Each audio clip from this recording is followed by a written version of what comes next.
short to box with God. Hold one. Andre. Yes! From out of nowhere. Hold two. On Mars. Who are you to doubt El Danny? Still got 200 more. I got 200 more holds. This is Robbie Eagles. This is the loosest in Australian wrestling, Adam Brooks. Hi, this is Mimic. This is 5 times the world's heavyweight champion, the Scrap Daddy himself, Scrap Bryan Adam Pierce. This is Brian Alvarez, and you are listening to Wrestle Radio Australia. Welcome to the show, folks. My name is Josh Armour, and thanks very much for downloading Wrestle Radio Australia. This is our first episode. Oh, yeah! G'day, this is Big Brody Marshall. This is Brian Alvarez. This is Dean Brady of the Millennials. This is the Jurassic Punk Sid Parker. How many of you guys have heard the term kayfabe? Hello, doggers. This is Jay Hunter from OSW Review. This is Matt Grim Basso. This is the loosest in Australian wrestling, Adam Brooks. This is Scrap Bryan Adam Pierce, and you are locked in to Wrestle Radio Australia. I in the game, I'm champion, I'm Triple H. Undertaker, I'm your maker, bury the brother like Kane. Ooh, 1-3, hit the tombstone, hit the choke slam on face. Ooh, yeah, like a macho heel, tell like country muscle. If you suffer like tomatoes, I'ma keep a couple models. Ooh, and you may call me HBK. When I'm tuning up the bang, you best to get in my way. Ooh, yeah, I'm degenerate, I love it, yes, I love it. If you ain't down with that, then I got 2 words for you, suck it. Too sweet, put your fangs up. Too sweet, holding up the club. Let's be busy, 23, got me feeling way too sweet. I was trying to make chicken salad out of chicken shit, and it was just awful. I've turned chicken salad into chicken shit. I will continue to do so. Here I was, blaming AEW for feeding you chicken shit, knowing you mindless millennials would be eating it up as if it were chicken salad, when it's really been your fault all along. Make chicken salad out of chicken shit. People is as people does, that's all there is to it. Put a square peg in a round hole, just never seems to fit. And you This is Bianca Belair. Hey, this is Kevin Owens. Hey, it's Seth freaking Rollins. It is the man, Becky Lynch. It's Rhea Ripley here, and you're listening to Wrestle Radio Australia. Hello and welcome to Making Chicken Salad, the Wrestle Radio Australia show where we talk about everything going on around the world of wrestling. I am your host, Lachlan Albert, and what a huge week it is. So I am honored to be joined by a few men who I love having a chat to here on a Thursday night. First of all, the Australian Dragon, Todd Eastman. Todd, how you doing, mate? I'm good, mate. It's good to see you. I'm good. We're also joined by the Planet's podcaster. Days. It's truly been days. The Planet's podcaster over there, Jamie Apps. Jamie, good to see you, mate. Am I like Captain Planet now, or is that what that was? Yeah, more or less, right? And we'll there also... are words I would think about you, but you know. I have a very different nickname from Todd when we logged on today. We can talk about that soon. We'll also be joined momentarily, I believe, by the man who's having some internet problems at the minute, the beard, Jeff Setti. But what a week it has been for us here at Wrestle Radio Australia, right? Yeah, just a little bit. Yes. And for young Jamie over there and Pario and... Pario, you know, the way that Pario links in with Wrestle Radio Australia sometimes, you know, we are joined at the hip, it seems.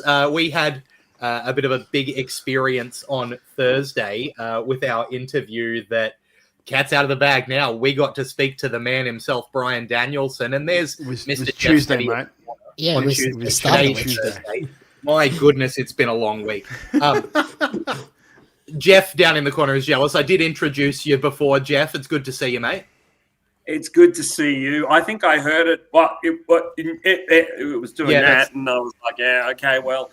That's how I was talking. I might have just been coming through. But it was funny. We had our interview with Danielson on Tuesday. A very exciting thing to be doing at the hotel. He went off a Zoom call interview, came in, had an interview with us, and then at the end of our interview was immediately on the phone for another interview.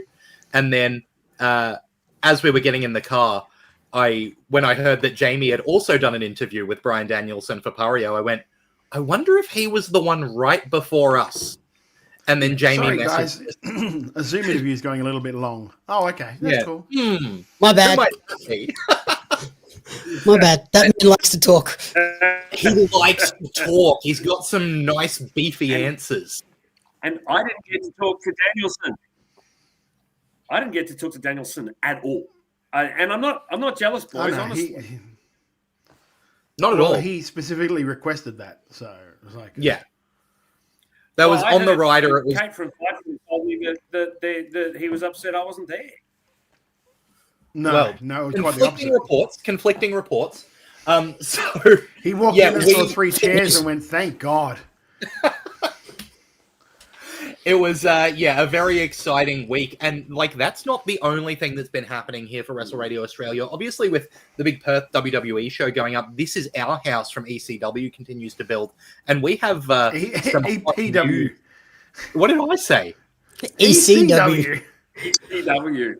Fucking Jesus. Actually, a little known piece of trivia, they used to be called Extreme. Got him. No one else caught that. Coastal wrestling, or electrifying coastal wrestling with ECW, and they got a C&D letter. That's why they got the Coastal Championship, right? Hence the change. Yes, hence the change to EPW. All up here. How does all these shows get away with just renaming them after ECW shows then now? Is it because people might know? I think it's generally out. Extreme Coastal Wrestling. Thank you, Matthew Stacey. Extreme Coastal Wrestling. How do they get away with it? Probably because they're not trademarked, or some of them are quite small. So I think the name of the company is probably different from the name of the individual events, right? Yeah. And it's it might be worth suing to say, hey, you literally named your company after us. Whereas the element of, are you going to confuse a show with something being put on by ECW in 2025? And I mean, the rights are owned by WWE, so they've got the smart lawyers on it who'll know whether it's worth pursuing legal action, right? Well, to be fair, they're using a name that is trademarked at the moment for their next show anyway. Well, at least I'm still just pushing for Colossal Tussle. I think we need Colossal Tussle to happen. It's too good a name to pass up. But, I mean, on top of that, we're going to be talking about a Colossal Tussle that happened down in Melbourne with MCW Vendetta tonight, which is a show that is free on YouTube. Let's get that started straight away. But before we do, we want to thank everyone for joining us here at twitch.tv/Wrestle Radio Australia. People like Matthew Stacey, who's in the chat there, making himself known. Always good to see. We love doing this every Thursday night, twitch.tv/Wrestle Radio Australia, 7:30 p.m. Australian Eastern Standard Time. If you're over in Perth, I believe 5:30 Australian Eastern Standard Time. Is that what they've got? You're starting to sound a little bit weird, my friend. Yeah, you're I don't know if anyone else is catching that. And I thought that it actually was my internet at this 5 point. minutes? No, it wasn't your internet. While he's doing that and just reworking some stuff, we'll he looks very confused. People watching this is gonna it's gonna be great. It's gonna be great. Very confused. It looks very confused right now. Sniffing around his house looking for what he did drink before that. Looking at that. Let's just Alex talk quickly Fireheart about- in the chat mentioning that thank God MCW was around 2 hours for Vendetta because they managed to sneak it in before the podcast started. Sorry to interrupt you there, Todd. Hope I'm sounding better. Sorry. Yeah, you are sounding a lot better. Before you got started, I don't know. Did we actually congratulate Jamie for getting that? We gave him a little bit of shit because he snaked our interview, but I'm going to keep ramming that home. He also got a lot of parts of his interview got picked up by Observer and a lot of other places and spread around, which is great for one time at least that they actually credited Pario and they've shown they've put links up to the interview and stuff like that. So that's great for Jamie. So congratulations, mate, on that. As much as you annoy me, congratulations. Thank you. Yeah, I think Sean posted something the other day about if you're going to use someone's interview, at least link back to them. And it looks like everybody kind of followed that lead and was like, okay, we'll actually he's been link on that back for and a embed while. People don't do that. Yeah, that's his little bugbear. I think he does it all the time. Yeah, because they used to just do like brackets and then they would just write Pario Magazine, but now they actually tagged me and everything. So I woke up to over 20 notifications this morning just on Twitter alone. I was like, oh, God. And we should also say the other reason that we can't give Jamie too much crap is that the interview he did with Danielson's actually really good. It's definitely worth a watch. Like, I think that everything on Pario is worth checking out. You know, we obviously hype up when there's the Aussie wrestlers on it, because I believe you've got Slats on there in this current issue as the cover star, you know, with the interview with Danielson and all of that, but also everything else that's going on over there. So make sure you do check out Pario Magazine. You know, we're not just saying it because Jamie's here and we get an extra head in the chat. Like, he actually does really great stuff over there that's worth checking out. You know, same as can be said for Wrestle Brainy, or a really entertaining show that Jeff puts on. What do you got to say, Jeff? I was just going to say, I haven't said it yet, but congratulations, Jamie. That's awesome, mate. And I had noticed a couple of articles that I thought you were behind, and I was proven quite correct. So, yeah, well done, mate. It's always good to see. It's a home win for all of us. Send me the check later. And I'm excited to watch your interview later this week as well when it drops on Friday. So that's right. Tomorrow, if you're listening live, the Wrestle Radio Australia interview with Bryan Danielson will be up. Very excited for that because it was an I'm probably going to get in trouble for one story. I think I know which one you're going to get in trouble for, and I think it happens right at the top, right? It really does, yeah. It's right from the get-go. Hey, guys, do you know that MCW Vendetta is free on YouTube, and maybe we should start looking at it so we don't wind up running 2 hours late? I got a feeling that Jeff's got a bit of a vendetta against us because of the jealousy that we interviewed Bryan Danielson. But look, he's I'm right. Not jealous at all, fellas. I can tell because you've said it 6 times. Let's touch on MCW Vendetta, the show that was free on YouTube. It went live. It was originally planned to go live last Friday night, but went live a little bit earlier, which means there is no chat feature, despite the commentary continually asking us to post with the hashtag. But that's okay because the show that they put on was an absolute ripper. Yeah, Todd? I think they were trying to do that so you would do it on X, not maybe live, but it's still... It gets it out there. And also the YouTube chat will show up stuff as well. I think it also helps getting their algorithms out. Like if people comment on the video, then it'll send it out to other people. So like if you're watching this on YouTube, comment, like it, so it gets out to other people. Absolutely. I'm just a little salty because I would have really liked a live premiere on this because there was so many like really interesting, exciting spots on this show. I would have loved to have, you know, had a bit of a group chat there to bounce off of because I think this show was pretty electric, right? Right from the opener, which is an MCW Tag Team Title 3-way match with Lucas Fantasia and Lucky O'Leary and the Natural Classics, both challenging Water Rapids for their MCW Tag Team titles. Unfortunately, at the start of this one, there is a big old attack and Mitch Waterman gets taken out of commission, which leaves the majority of the match to the team of Lucas Fantasia and Lucky O'Leary, the Icons adjacent-ish team, up against the Natural Classics before Ryan Rapid manages to return to the ring towards the end. And Mitch Waterman tries to return but gets held back by MCW staff after getting just decked with that... you know, the flak jacket from the Natural Classics, which we've been saying for a long time. How is it legal to be wearing it in a match? If you can use it as a weapon like that, and someone's got to be taken out back. That's a little bit confusing to me. I do have one tiny nitpick of the production of this match, and that was there was just a camera angle right at the end where as Ryan Rapid retains, he gets chased off by a member of the Natural Classics, but the camera that shows it is a little bit over just past the curtain, and you can see Ryan Rapid run directly into a closed door. Other than that... I didn't see that. Yeah, that's a Lachlan fully nerding out moment. I missed that too. Yeah, that's you know, me watching with that very critical eye. But Yeah, I think if that's the only criticism, it shows how much fun this was. With, I think, Lucky O'Leary not really wanting to team with Lucas Fantasia, but he's the assistant, made, a really good babyface opportunity for Lucas Fantasia.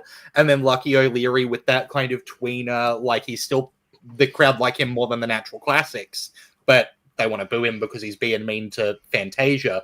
But then Ryan Rapid, Mitch Waterman, the obvious baby faces getting to retain the titles here.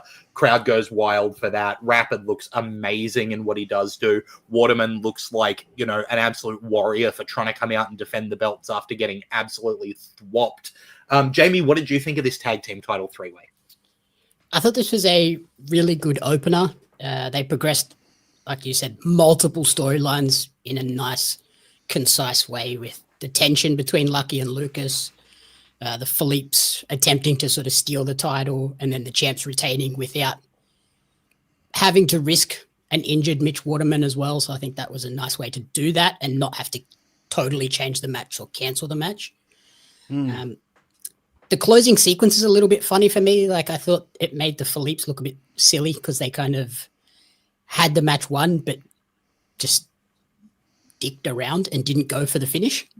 And then that ended up costing him. It gave Ryan enough time to come in, quickly sneak the win and bugger off. But otherwise, really fun opener. Yeah, Jeff, what did you think of this triple threat tag match? Well, I mean, I was there for this one, so I don't know about the production issue, obviously. This was great. Wouldn't have been noticeable to anyone but me. No, it wasn't, clearly. The heel turn, as it were, of the Natural Classics, because everyone, I think, kind of expected them to come back as, triumphant baby faces making their return. It really livened the crowd up a lot. I know that sounds weird for the beginning of the show, but sometimes a crowd who's just come in from outside can be distracted and a bit quiet. But the second that happened, the crowd were there, and it was really, really good. This was good work. Ryan Rapid is something special. I know I've said that before, but the guy has pretty much got it all together. In ring, certainly. The dynamic, as you said, between Fantasia and O'Leary was great, and the Natural Classics are fantastic. So much better as heels than baby faces, because they're way more interesting.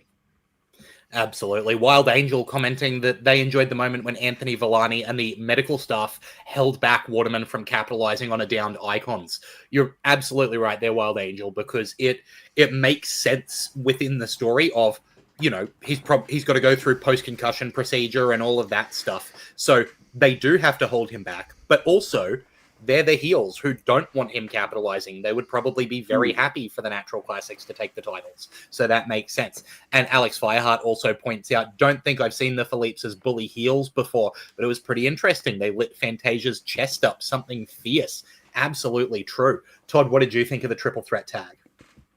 Excuse me. This is the first time in a long time I really enjoyed the Philippe's. I actually think they showed personality. They showed a bit of fire. They showed a bit of heat. It was good. It was like a good side of them. I was like, where have these guys been? Because this is what I want to see out of these guys. It was really good. They're so much more natural as heels. Yeah, exactly. They are. I enjoyed the match as a whole. I wasn't a massive fan on Rapid getting the pin on Fantasia. Because basically it's like the only two baby faces in the match were the ones that were involved in the finish. Whereas if they'd have snuck a pin on Lucky had finally got the tag in or something like that, and then he'd snuck the pin on him. Or if they'd have got one of the Natural Classics just through some sort of a fluke move. Do you know what I mean? It would have been a little bit more satisfying to me, if you know what I mean. Than just the baby faces that have been beaten down for the majority of the match. That's who he capitalizes on to win. Here's the way I see that, if you don't mind me saying. Fantasia may not be there every single month because obviously Lucas is from Perth. and sometimes dates conflict and other things conflict. He was the smartest guy to pin from the perspective of everybody else is there every single month. So you've got to kind of consider that. And also, Lucas getting pinned makes you want to see the Natural Classics certainly get their comeuppance. The reason Lucky O'Leary didn't is because there's more of a story to go with Lucas. So I think Lucas makes sense to eat the pin in this one. Eat the pin. Probably not. I would say that's where Lucky makes more sense, because then he can blame Lucas for losing. Yeah, that's No, why I I would've would thought I would I have some reckon you- miscommunication where Fantasia hits him. Nah, wait. And then if you got the what was that? Have him hit him in a no. You haven't been Lucky. You have it been Lucky's fault, not Fantasia's fault. You don't have it being Fantasia, because if it's Fantasia, Fantasia actually does it, then Lucky's actually got a reason to be. Whereas if it's Lucky who screws up, and then goes, "It was your fault, you did it," that's a totally different thing. And if they get a sneak pin up on the Naturals, they go, the only reason you get that is because this happened, blah, blah, blah. You couldn't beat us 2-on-2. Yep. Yeah. Valid point. I mean, but then what you can do is you can have Lucky be responsible for the pin, because we know, he gives a shit but doesn't give a shit about this match, because, he doesn't mind seeing Lucas getting beaten up, and if he's not there for the tag, oh, whoops, sort of thing. I think this is probably the smartest. In my opinion, this is the smartest way to go. Yeah, it really. It's a good problem to have when you can have multiple finishes all make sense. Yeah. Yes, absolutely. And like the fact that you might think a finish would work better differently. The fact that the rest of the match around it was so good and so entertaining. Like we said, seeing the Natural Classics come out, kick the shit out of people, potentially, send someone to the back with an injury, and then work in the ring. Like, that's where they fit so well. And you can see why there's, so much goodwill towards the Classics when they put on performances like this. And you can see why people see big futures in them, because their in-ring is so good and comes through. The charisma comes from the wrestling they're doing. So I think that, if that's the only potential, could have been better this way, I think that's a huge compliment to the match. This is the best version of the Natural Classics I've seen in an age. Oh, yeah. Yep, absolutely. And then moving on to another match with title implications. This one, a number one contendership for the MCW women's title, with Shay Cassidy managing to get the win over Aisha. This one had a really interesting heel-face dynamic, because Aisha traditionally works as a heel, but obviously has a lot of hometown support in Melbourne as somebody who has been continually working and improving as a great wrestler. Meanwhile, Shay Cassidy, coming down from Sydney and has a little bit of a heel gimmick still, doing the singing bit, doing the when I say Shay, you say Shay, which I think is so funny. Like, for it to be the same word is extremely funny. And so there's a little bit of that. She's a little bit heel, but a little bit face. Aisha is a little bit heel, but a little bit face. And I think that even with leaving that ambiguity in there, these two managed to have a really good back and forth match that benefited both of them, made them both look like potential, strong challengers to the women's champion.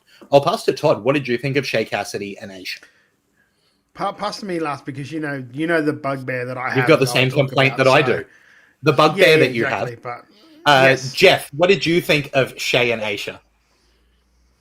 It's a bugbear that I've been mentioning for a few months now. Anyway, look, this was great because they let the crowd decide who the face was and who the heel was. So the crowd pretty much went, oh, yeah, we like Aisha. We've seen Aisha a bit more than Shay, and also Shay's from Sydney, and also the third thing. I like Shay so much in ring, and you guys all know that Aisha's just, she goes along leaps and bounds. Every match she seems to be improving.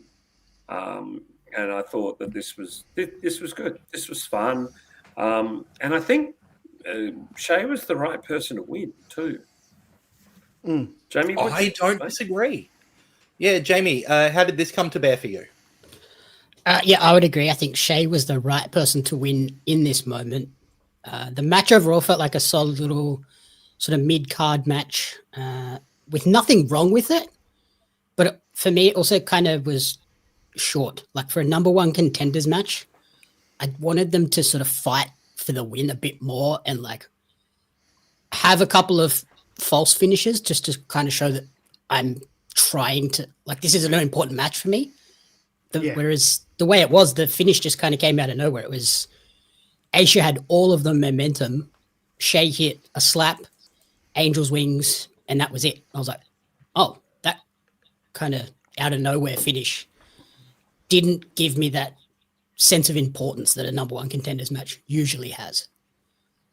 That's a really good point.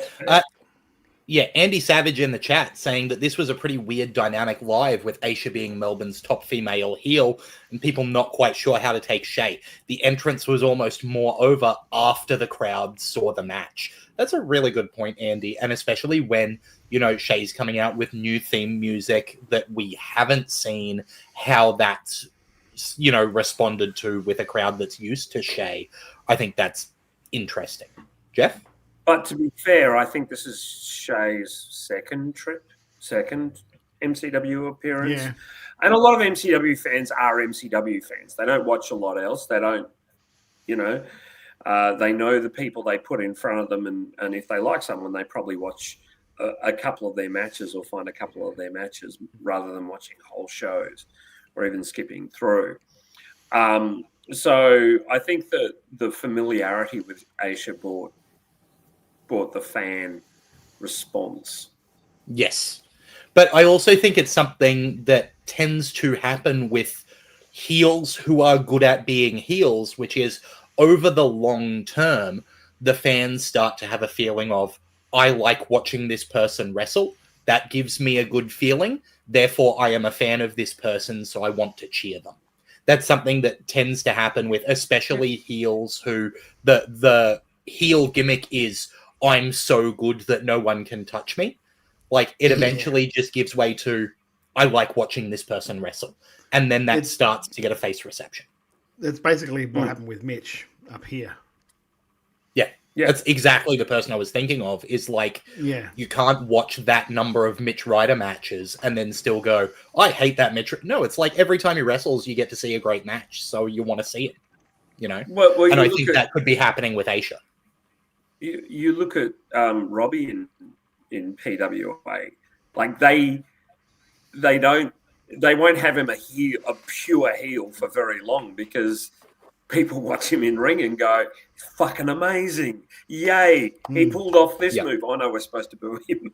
So, you know, I think you know, no matter where Robbie is, Robbie isn't really a heel because people adore him. There's always pockets of the crowd that want to cheer him no matter what. Yeah. And Andy Savage starting a message with exactly the right words. You're so right, Lachlan. I feel Aisha is becoming beloved because she's largely carried women's wrestling in Melbourne since COVID. Yeah, bingo. It's not going to fit through doors. Controls off him. Todd, what did you think of Shay Cassidy and Aisha? Look, I actually really enjoyed the match. There were parts of just their chain. The parts of their chain wrestling I really, really enjoyed. I think the match was really good for where they were on their card, and they obviously might have had some time cut. I don't even know, but like I thought it was a really good match. The only thing that I did not like about the match is something that we've talked about before, and the last time she was down there. Last time she was down there, she didn't do it. With Erica, she wasn't wearing it. Is the bear. Shay, you're an amazing worker. You've tons of potential. Your character is great. Take the bear off. Don't have to wear the bear when you're wrestling. It's distracting. It's like your eye naturally moves to that thing that's swinging violently around her body as she's wrestling. It's not only that, it's like I kept thinking about. I'm like, is there ways that like someone can get caught on that trying something or doing something just because where it's positioned to, like around the waist, it's fairly like mass body part of the where people are working. If you want to like have the bear with you for sure, like I love the fact that you've got because it's a gimmick thing and no one's really doing it. You're a heel. Load that thing with a brick. Load it with a brick and use it when you have to. Like that's honestly that's how you beat Aisha. You hit it with a brick. You hit it with the thing with the brick, and then you fucking pin her. Like it's you can do a whole storyline of is the bear loaded? Yeah, exactly, 100%. But even if you don't want to do that, it can sit in the corner during the match. Yeah. Just wearing it, I think, it is distracting. I think it's distracting. I was surprised when I saw it.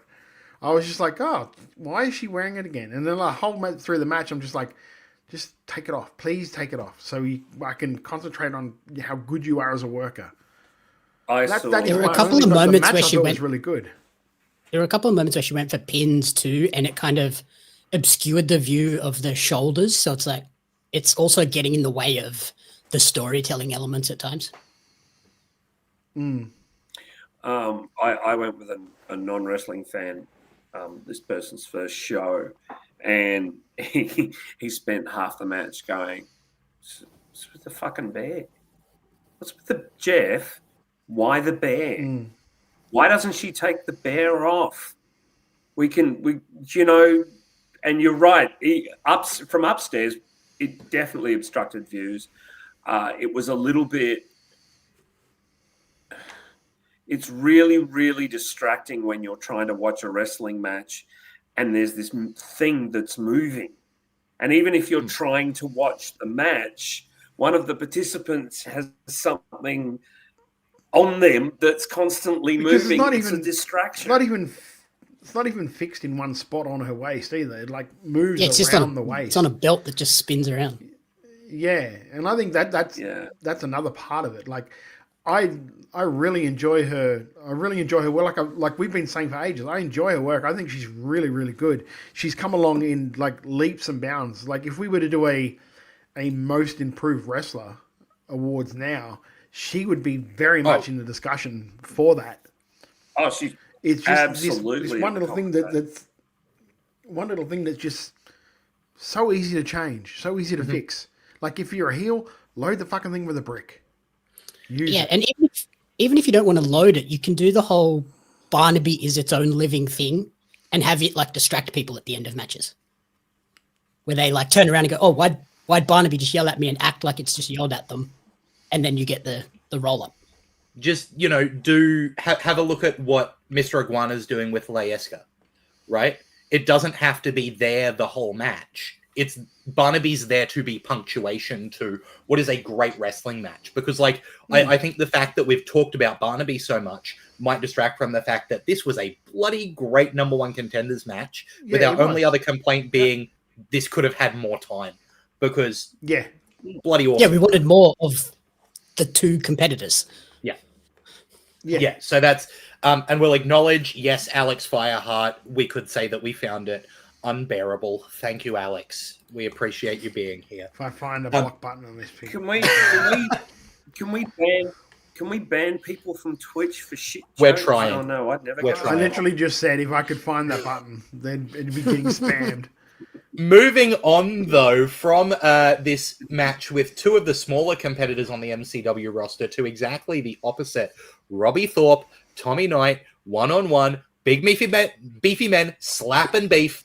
This was bloody great. I think there was a little bit of me that was a little bit concerned when near the start, Tommy seemed to be taking the opportunity to do the old Big Show versus Kane moment, where the big guys get to work together and it's like, oh, I can show off that I can do a Hurricane Rana. Why not?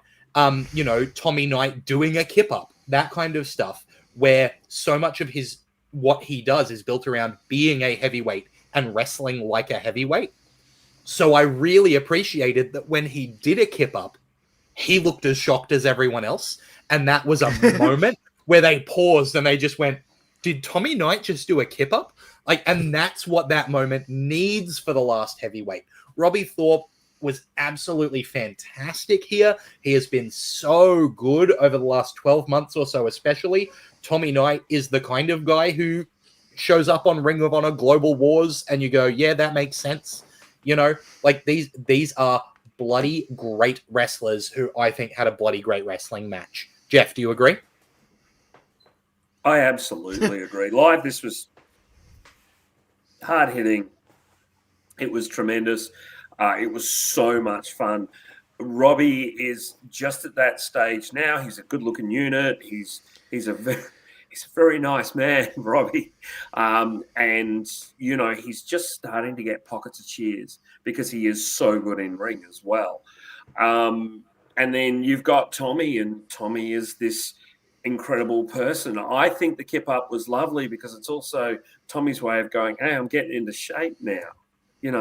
I'm able to start moving more and doing more. And it's wonderful to see. He's always been extremely fit, but probably doing things like kip ups pre-body biz are probably not necessarily, easy to do. Whereas this, he made it look easy and made it look good. I just love this live. It was, as I said, a lot of fun. The crowd were vocal and the crowd really enjoyed it. And it was totally different from the first two matches, which is so smart. The ordering of this show, it worked brilliantly. What a great match. Really, really happy. Good one, Todd, fellas. Going into this, it was always like Robbie Thorpe's going to be the future, but I just don't see that he's quite ready yet for that step up to the MCW championship. I think I couldn't really see him, he could have a really good match with Ugg, but at the end of the day, Ugg will beat him. After this match, I'm like, okay, now I can, this was a perfect, Tommy Knight is the perfect opponent to put with Robbie Thorpe to have him go, this guy's ready and time for you to see it. And you were talking about Tommy Knight getting into shape. As he was walking out, I was like, fuck, he looks like Rusev now. Yeah. He does. He's starting to get that build where just brutish. But he's just thick. What he's doing is great. And I'm pretty sure that him and Slex have tailored something where he's not going to lose a ton of weight, but he's going to get big. All cut, if you know what I mean. So it doesn't take what is inherently special about Tommy, and that is his size, is what's inherent. He's special in the way he moves, and you know what I mean. That part, I'm sure that they've worked a program where I can lose size but not lose size, if that makes sense. I thought this match was perfect. Like I said, a perfect table setter to say Robbie Thorpe is the next big challenger for Caveman. Mm-hmm. Yeah, right there with you. Macho Man Andy Savage saying the finishing stretch of this match went hard. I really liked it. Wild Angel called him Tommy Hiro Ishii. Alex Fireheart then said that they loved Robbie getting cocky and trying to get into a strike exchange with Tommy, and it immediately backfiring on him. They also loved his reaction to powerbombing Tommy being, oh shit, I did it. Oh shit, I need to pin him. So many of the little things in this match were perfect. The way that they slowed things down at points and then sped them up when pace was what was exciting. Jamie, what did you think about this one? This was my favorite match on the card. It was this great heavyweight style that started slower and just built intensity throughout. And then it was capped off with a nice bit of character work too, because like we said, when someone is a heel, but they are that damn good, you have to cheer for them. Robbie was kind of heading in that direction a little bit. So then when they had him sort of get that little dirty finish, it just was a nice little poignant reminder of him. Hey, everyone, remember, we hate this guy. He's not a good guy. You still have to boo me. Yeah, so that was awesome. And the touch of having Edwin referee this match as well made those two guys look like absolute giants in the ring. Yeah. Yeah. I you don't know until you see MCW live. You don't know how popular Edwin is. He gets close to Ugg-sized pops some nights, like really huge pops, and I'm sure everyone watching on YouTube, if they keep the edits in, are going, "Why is this referee getting cheered so much?" Because it's Edwin. Pops inversely proportional to his size. Moving on, though, coming up was a match that we have had a couple of little criticisms about the specific storyline booking of this. So I want to touch that before we get into the match itself. This is Edward Dusk taking on Rocky Monero, one-on-one singles match as the third match in their trilogy. And this was a result of Edward Dusk beating Rocky Monero in the Sacrament, with the reward being getting to choose whatever match he wanted. Now, after thinking through this and after seeing the promos especially, there's a couple of things that I like about that. I like that Dusk made it clear that he kind of had to win the Sacrament. Of course, it's the Sacrament. If he loses the Sacrament, he's nothing. So that made me understand him wanting a singles match with Rocky, right? I still think it makes Dusk look like a bit of a fool that he didn't add on something like, oh, also everyone is banned from ringside. Or if I beat you, then I get control of the next show completely. Or something along those lines, where if you've got the freedom to book whatever match you want, a singles match with absolutely zero stipulations or rewards feels crazy, right? At least put in Tony Villani's banned from ringside, right? Because, like, why wouldn't you as a character? It feels crazy to not do that, because that's literally the problem with the reason that Monero has a win over you is because he's willing to cheat. So put something in there to stop him from cheating. That's separate to the match, because this match I thought was bloomin' excellent. The amount of color that Edward Dusk got here is not new for him, but in this kind of emotional situation, like, it reinforces exactly the story that Dusk is trying to tell, especially with Monero in the white tights. Great call. I think that, you know, adding in Edward Dusk's real-life partner is a way to add some humanity to a character that is very, like, over-the-top and, you know, son of a witch and violent deathmatch. Like, as a babyface, you want that little bit of a human in there. So I think adding her in was a really relatable. Yes, exactly. Seeing him win was cathartic because you want to see Rocky get the piss beaten out of him. I loved this. This was everything I wanted out of it. All of the question marks that I had going in about it just being a singles match, most of them were paid off. And I feel really good about that. Let's pass to Jeff first. What was it like? Before you get, can I just counter your, like, you don't know why he didn't put in this stipulation or that stipulation, because he just wants to go, look, straight match, I can beat you. Yeah. Like, you bring everything you want. I don't care. All your little tricks, I have to prove that I can beat you with all of that. Yeah. Yeah, and he put that across in the promo as well, which I think made me happier with it. It just, it made me go, you could have been smarter and got a title match out of it. You had any match you wanted and then went, nah. But then, like, it was like his pride, like, as a man, like, I need to know that I can beat you. All your tricks, everything, I need to know that one-on-one in that ring, I can be better than you. And also, I'm going to back you up on this one, Todd. The Dusk character is ruled by his heart completely. We've seen that over and over and over and over. So it makes sense from a character consistency standpoint for him to go, no, I don't care. I want you again.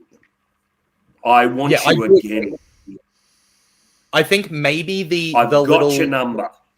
That last little dot point that would have got me there would have been just the point of, Monero, I know that unless I use this opportunity, you're never going to let me get a finger on you again. So I need to use this right now to get to you.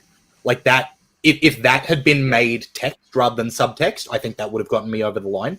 But that's again, I think that the promos that both of them did in the lead up made it make so much more sense than it did when I first heard that was what the match was going to be, right?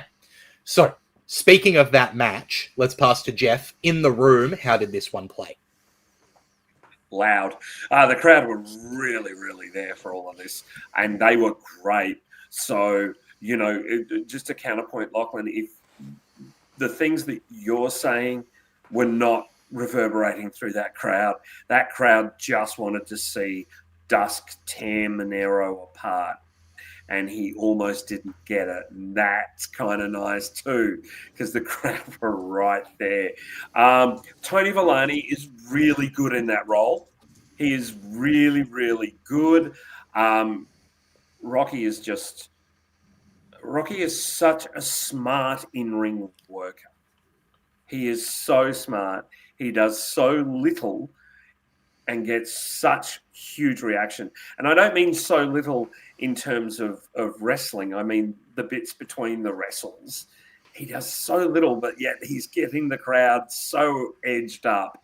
Just fantastic. I love this.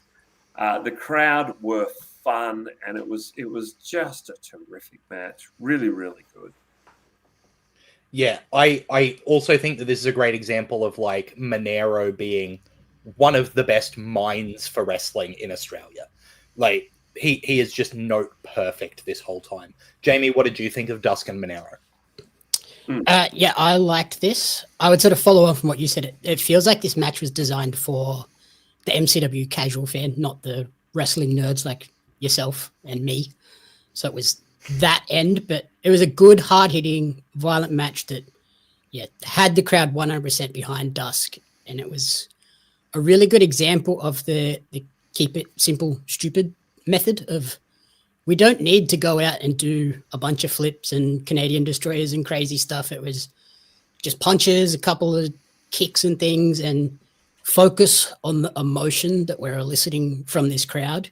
And holy dooly, did they get that out of it, particularly when, like you said, Rocky was talking smack to Dusk's real-life wife in the front row. You deserve better. I feel like she wanted to jump across and punch him at times as well. Well, interestingly enough, I know her quite well. Like, she and I have just become mates. We met through wrestling, and Tegan and I are good mates. I know her much better than I know Dusky. And she's always sitting in the same seat upstairs where media and stuff sit. And I normally go in and we normally have a catch up and a chat. And this time I was like, well, where's Teams? I haven't seen her for a couple of months. It just struck me that I hadn't seen her. And there she was in the front row. And I'm like, that's why. All right, that answers my question. That checks out. So, Andy Savage in the chat. They could do work. I was going to say, I think Tegan's done a little bit of training now, so I wouldn't be surprised if she reappears and they slowly put her in some kind of action. Well, Andy Savage saying Dusk versus Monero is what they alluded to last week, with the crowd not just being there to watch. They came to play. They came to be involved. They elevated this match beyond what it was. And I think that, you've got guys in there who were there to play off that crowd, and the crowd gave it exactly back, and that just elevated this whole thing. Todd, it had the crowd eating out of the palm of their hand. Completely. Todd, what did you think of Dusk and Monero? A couple of months ago, we were talking about Dusk and how we love the character, but there's just that little disconnect where it doesn't feel like the crowd like him. They just don't love him. Like they're not quite sure. He walked out and he's got it now. Yeah.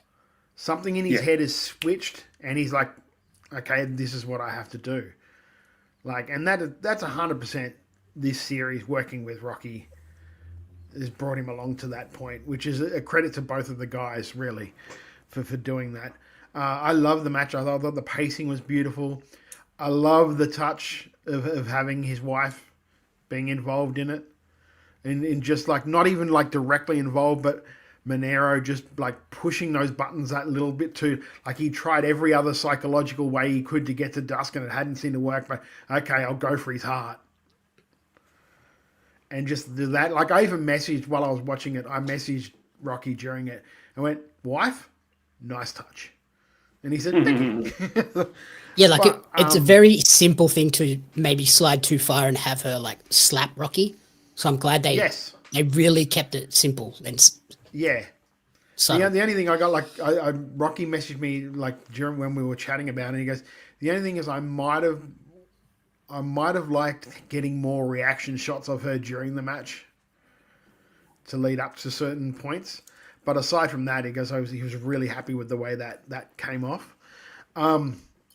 Yeah, this was like the Thorpe match had established Robbie as a guy that can beat Ugg. I think this match established Dusk as the next guy. Yep. Right there. I mean? The guy that will be the babyface in MCW. The guy that everyone will like rally behind when it comes time to take that title. I'm not going to... Sorry, go on, Jeff. The beautiful thing about it is the character of Dusk is quite unique.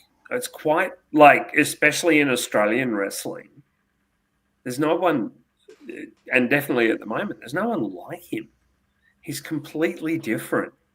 He's I'm a big fan of what Dusky's been doing. And you're not out of the woods yet, Lachlan. I need to remind you that the man still wants. He's a very driven. You can go to Eternal Apparel, get some of this merch. It's extremely comfortable. Get amongst it. You cheap shill. I'm not one to argue with Rocky Monero about wrestling because the man knows his wrestling. I really like. You are, because I've gotten the messages from Rocky about it. So you are. I really liked that there weren't a lot of shots of Tegan on the recorded show, right? Because if there was, it becomes a wrestling angle involving his wife. The fact that there's not means that Rocky Monero, the wrestler, was out there and he thought of one more way to try to get under Dusky's skin. And there wasn't a camera crew ready to respond to that. That was him in the ring trying to get to his opponent. And again, I know I overthink wrestling, but if I'd seen a shot of Tegan, I would have gone, oh, so this is the storyline they're doing. But the fact that there wasn't a shot. But, mate, you would have said that because you know that's his wife. Yes. Yeah, again, like sometimes it's different between me and the everyday wrestling crowd, right? Like I'm noticing those things. If I'd seen the shot, I would have gone, why are they doing a shot of Tegan? Oh, this is going to involve Tegan in the... But so that worked for me, right? Whereas I think that maybe it would have worked better for a general audience if they had reaction shots of her, but I personally liked that they didn't. And yeah, angry comic book guy Albert. Yeah. Worst match ever. After seeing the Robbie Thorpe Tommy Knight match, I thought to myself, bloody hell, good luck to whoever's following that. And then Dusky and Monero came out and put on my match of the night because it was pure emotion. The crowd was there for it. To me, that's what pro wrestling is. This match was pro wrestling to me. I loved it. We've got a couple more comments in the chat where, like Alex Fireheart saying, there's a little voice in the back of their head that's thinking, wouldn't it be super hilarious if Dusk went heel again as soon as he wins the title? For the record, I don't think they would or should do that, but it would be kind of funny. Please don't. Wild Angel saying the greatest trick the devil ever pulled was convincing the world he didn't exist. We could see that long term. But then Alex Fireheart says, I did feel like that Rocky spitting on him was trying to get him to go for a low blow, but Dusk is at the point where he could control his emotions enough to just elbow him. And you could see the passion in Dusk being in a fight, not in a, pure hatred. It's, I need to beat you, which I really liked.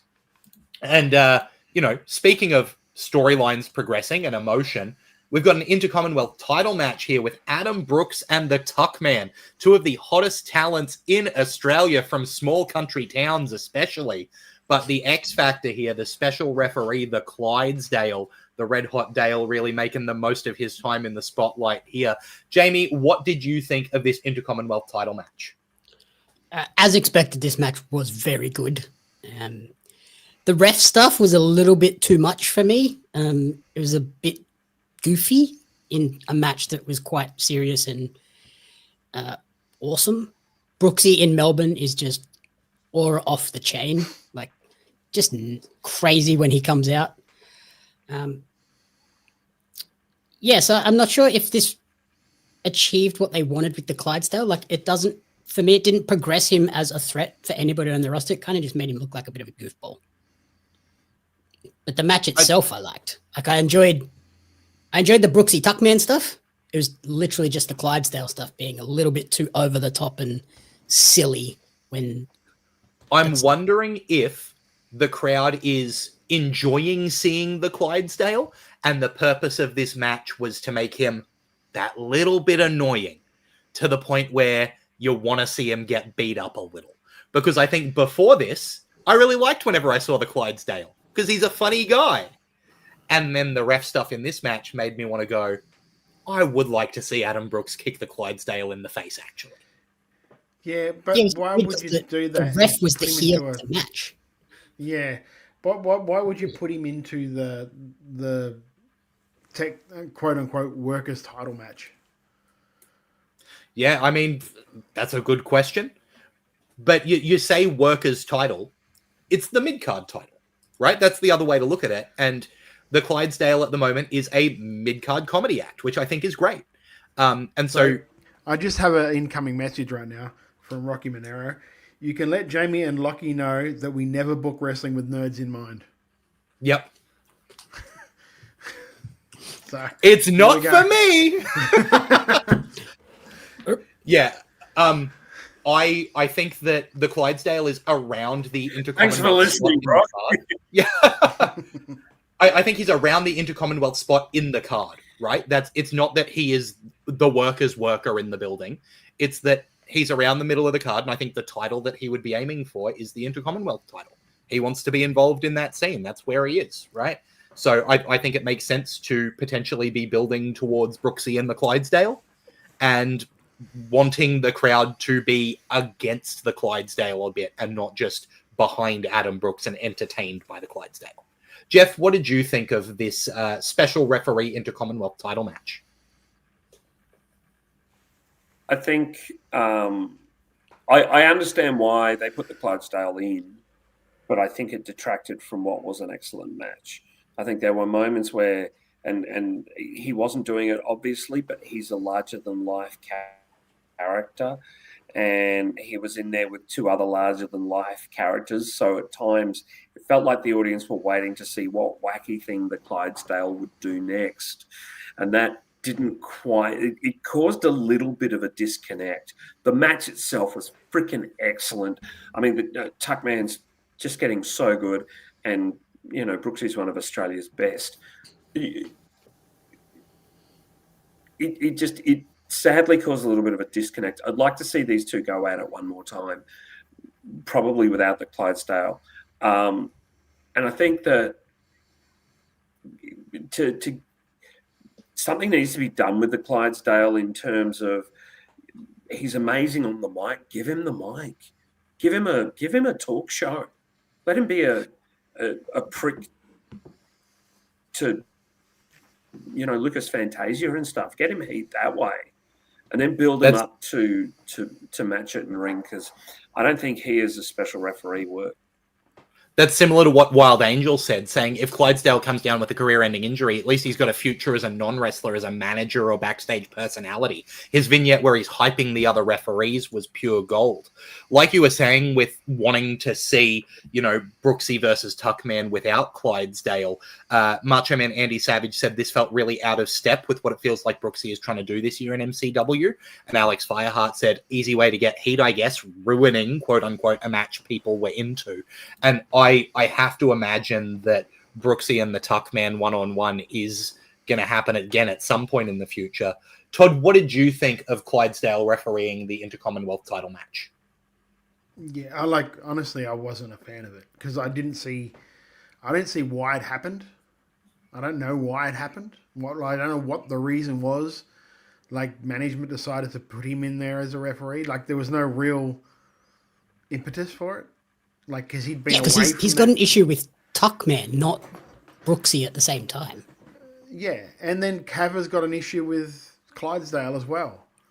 So it was sort of like, I want to see Brooksy and Tuckman one-on-one.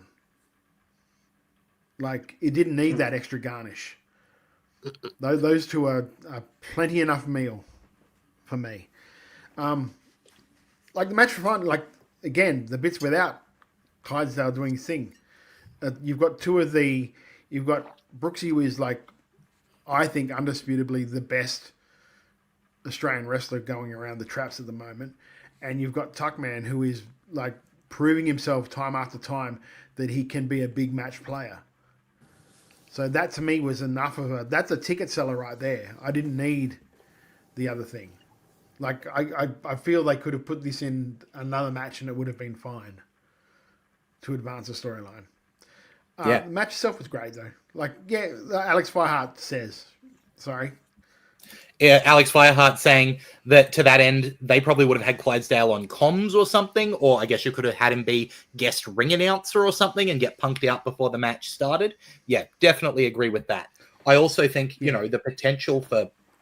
Sorry, you go on, Todd. So especially, it feels like that Adam is on like a Bret Hart Intercontinental title run. Yeah. Where he wants to put every show, him be the match of the show, like the wrestling match of the show. Mm-hmm. And it felt like that's not what we got here because this got inserted into it. Whereas it very much could have easily been that without Clydesdale being there. It's a small thing, I know, but it was just like I love the match. I'll watch a Brooksy match every day and be happy. It's just that was the only thing that yeah. And I like the character Clydesdale. I just don't know if it was the right spot for him. I agree. And I can't wait for, you know, Tuckman is such a great young, fiery baby face who gives you goosebumps when he says he's coming for it and he's here to win. The promo where he talks about the bloke from Dingley that came up to be the goods and now he's the bloke from Dubbo that's going to do the same. And Brooksy's the man he's got to prove himself against. Like, that's electricity, right? And you can have that be the main event of a show over pretty much anything else, I think. So when it does happen one-on-one, I think it's going to be huge. I just think that this being as much about the Clydesdale as it was an interesting choice, right? Also got to shout out Cava too. I think he did a really good job on commentary. So they had so many different parts in this. So yeah, maybe Clydesdale as, like they said, like Alex said, the guest ring announcer, and then have him cost Tuckman to kind of push Tuckman in that direction. Because at the moment, it's kind of like, where does this leave Tuckman now? Yeah, absolutely. While we're in the title match half of the show, up next was the MCW women's title match with Eugenie, after holding the MCW women's title for so long, finally succumbing to Erica Reed, who becomes a two-time MCW women's champion. And I thought this match was bloody superb. I think that this is, like I was saying with Edward Dusk and Rocky Monero, the thing that I love about wrestling is when they can get emotion across, and the expressions on the faces of Erica Reed and Eugenie through this whole match was superb. The moves were fantastic, but they were all elevated by the emotion and the storytelling that the two of them were doing. I thought this was an absolute belter. Todd, what did you think about the women's title match? Yeah, completely agree. Like, I don't know, besides maybe Dusky, if there's another person more over in that building than Erica Reed. Because there's that certain electricity when, and Brooksy as well. There's that certain electricity when those people walk out, which is different to anyone else on that roster. And that was they were baying for that title. Like if she hadn't won that title in this match, yeah, that was the if she doesn't win, we riot. Described that perfectly. Yeah, Jamie just described that perfectly. Buildings would have been burnt. So yeah, good match. Exactly what they needed to do to put her over as that champion again. And it was the right time to do it. It was the right spot. I think Eugenie did a great job in being that mountain for Erica to have to conquer to like earn the championship back. Yeah, just a really good match. Absolutely. Jeff?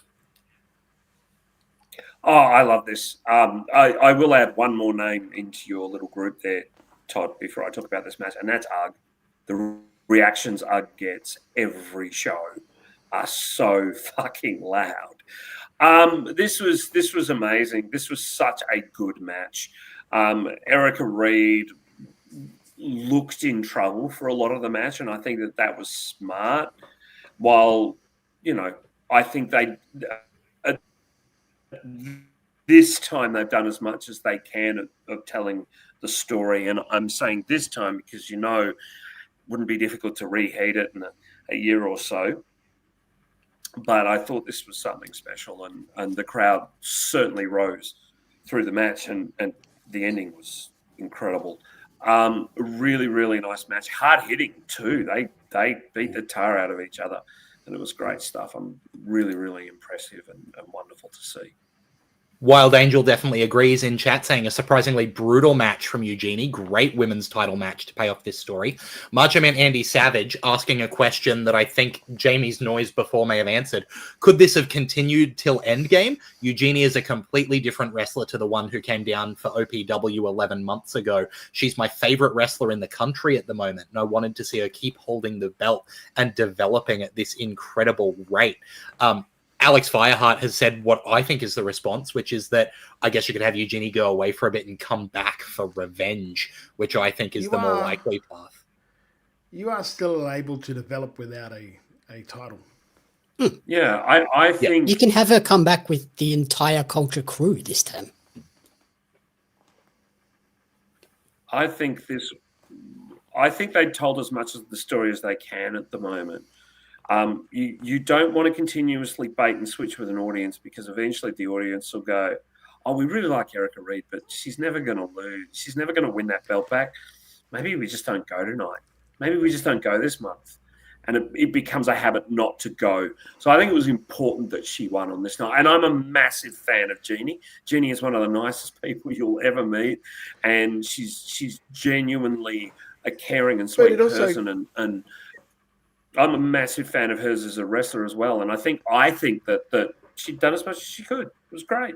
Yeah, it would also get to that territory where Lachlan was talking about when we reviewed Pro League, talking about the 3 tag teams that were constantly like it would be like, okay, they're against each other again, they're against each other again, they're against each other again. Do you know what I mean? Like you need yeah, and I don't mean this in a derogatory like yeah.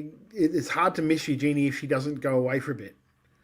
Yeah. So maybe she goes away for like 3 shows and then comes back and attacks Eric or attacks whoever the number 1 contender is. Or do you know what I mean? Something like that. Like I think it's needed. I think, yeah. Wild Angel asks, Culture versus Erica, Ugg, and question marks would be a Money Trios match. My brain says Jahari. That feels like the right move for that little trio there, that also gets a younger talent in the mix with the upper echelon of MCW and gives them a good bit of shine. I would love to see Culture versus Erica, Ugg, Jahari. Oh, yeah. And I think Michael Lee in the chat just asked that exact question that I gave the answer to. So great timing there. Jamie, did you talk about what you thought of the MCW Women's title match? My brain is completely fried tonight. I didn't, but yeah, I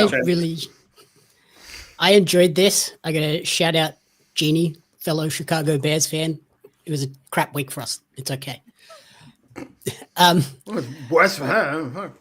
Yeah, she had a bad week. I think this is the match that I've seen of Jeannie where she worked big. Like this is the match she wrestled the most big. Like she was wrestling a lot of sort of just simple, hard hitting like clotheslines and punches and just not doing a lot, but doing a lot. She wrestled to her size instead of trying to wrestle to other people's sizes. Yeah, which was awesome. And you got to shout out the MCW camera crew as well. Like the production wise, they've clearly been watching AEW on that entrance and intro part when they were doing the sort of introductions, and they did the camera shot from behind Erica towards Erica through Jeannie's legs. I was like, that's an AEW shot. That's a great shot. I love that.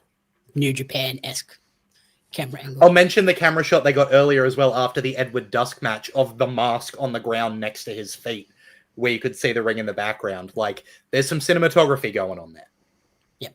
And the way Thornbury was lit, was that, Jeff, you'd know being there all the time, was the lighting different? Because like the crowd was kind of darkened on the video, but the ring was not like bright, but brighter. I think because there was no real crowd action, they didn't light the crowd, which I think gives it better presentation there as well. Because if you light the crowd are tempted to become even more a part of the show. Whereas if the crowd are in darkness, they're part of the spectacle, but watching the spectacle. See, in my experience, I found that has always been different. When a crowd's more lit, they tend to be quieter. Whereas if they're darker, they'll make more noise because they're technically the anonymity, anonymous. Yeah. Yeah. They're not afraid to make a bit of noise because true. people aren't going to turn around and go, who did that? Because it's just you're all together, you're all in the dark. Yeah, absolutely. And I think, Erica Reed she's the woman on top of MCW at the moment. It makes full sense for her to be MCW Women's Champion. A great reign from Eugenie, but the right moment, I think, for Erica to retain that title. Meanwhile, the big one, the MCW World Heavyweight title on the line, with Caveman Ugg being challenged by a returning Eli Theseus. Now, Eli, after this match, posted that he was done with wrestling, though has since come back with a new name, claiming that he's not done. Leaving the Perea, changing the name. Really, I think so much, every part of Eli Theseus has changed to the point where you have to question whether he's the same wrestler or not. That was a little philosophy joke for anyone who got that. But I think that this, no, over everyone's heads, good stuff. No, I got it. You can take the ship and take it out with you. I've got to raise the stakes somehow here. Come on. They don't make wrestling for nerds like me. Caveman Ugg is an absolute beast. Eli Theseus, I think, was a great opponent for him here because you got to see Eli as the big man. He did so much of that work as part of the Perea, being the big beefy dude.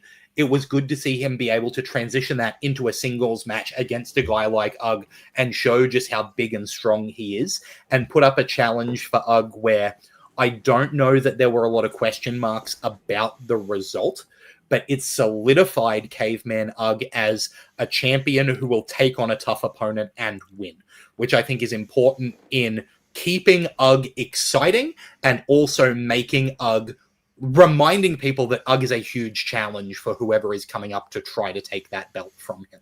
So, yeah, I think the result was maybe a little bit of a foregone conclusion here, but that doesn't bother me at all because these are two great wrestlers who put on a really entertaining match, I thought. Jamie, what did you think of Ugg and Theseus? Going into this match here, I thought, Ugg's winning this. It's not going to change hands, but there were definite moments in this where I was like, maybe Eli's going to get the job done, and it's going to sort of be the international experience that he's had over the last year or so is the deciding factor, but ultimately not to be. Ugg was just too much to overcome.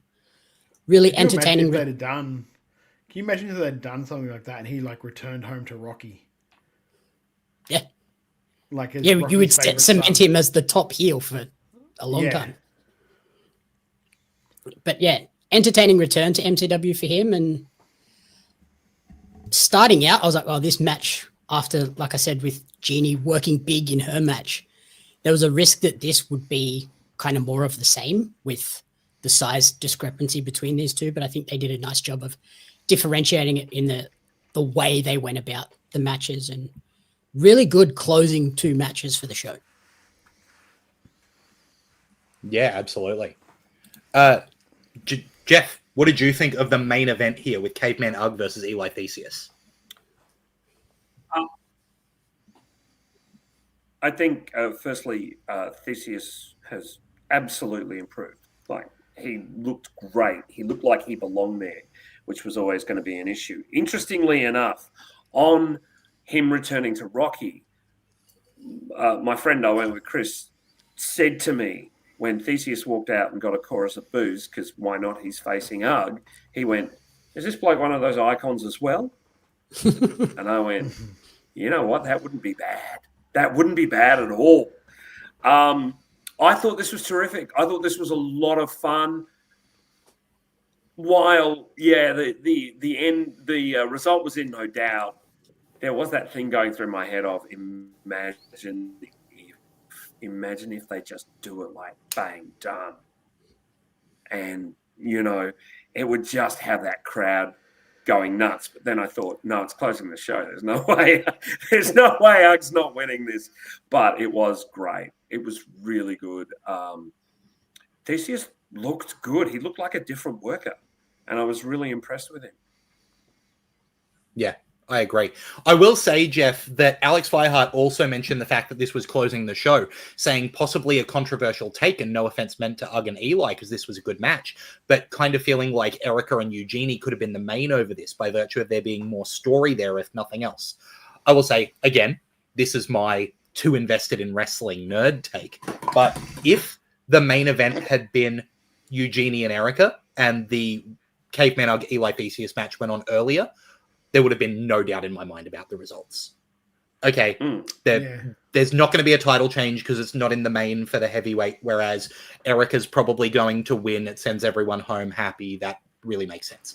Whereas having this in the main, there was that little question mark of, do they do something chaotic at the end? Is Rocky coming out and having Icons back Theseus? Is there something funky going on? You know, that makes it a main event end of the show chaos thing.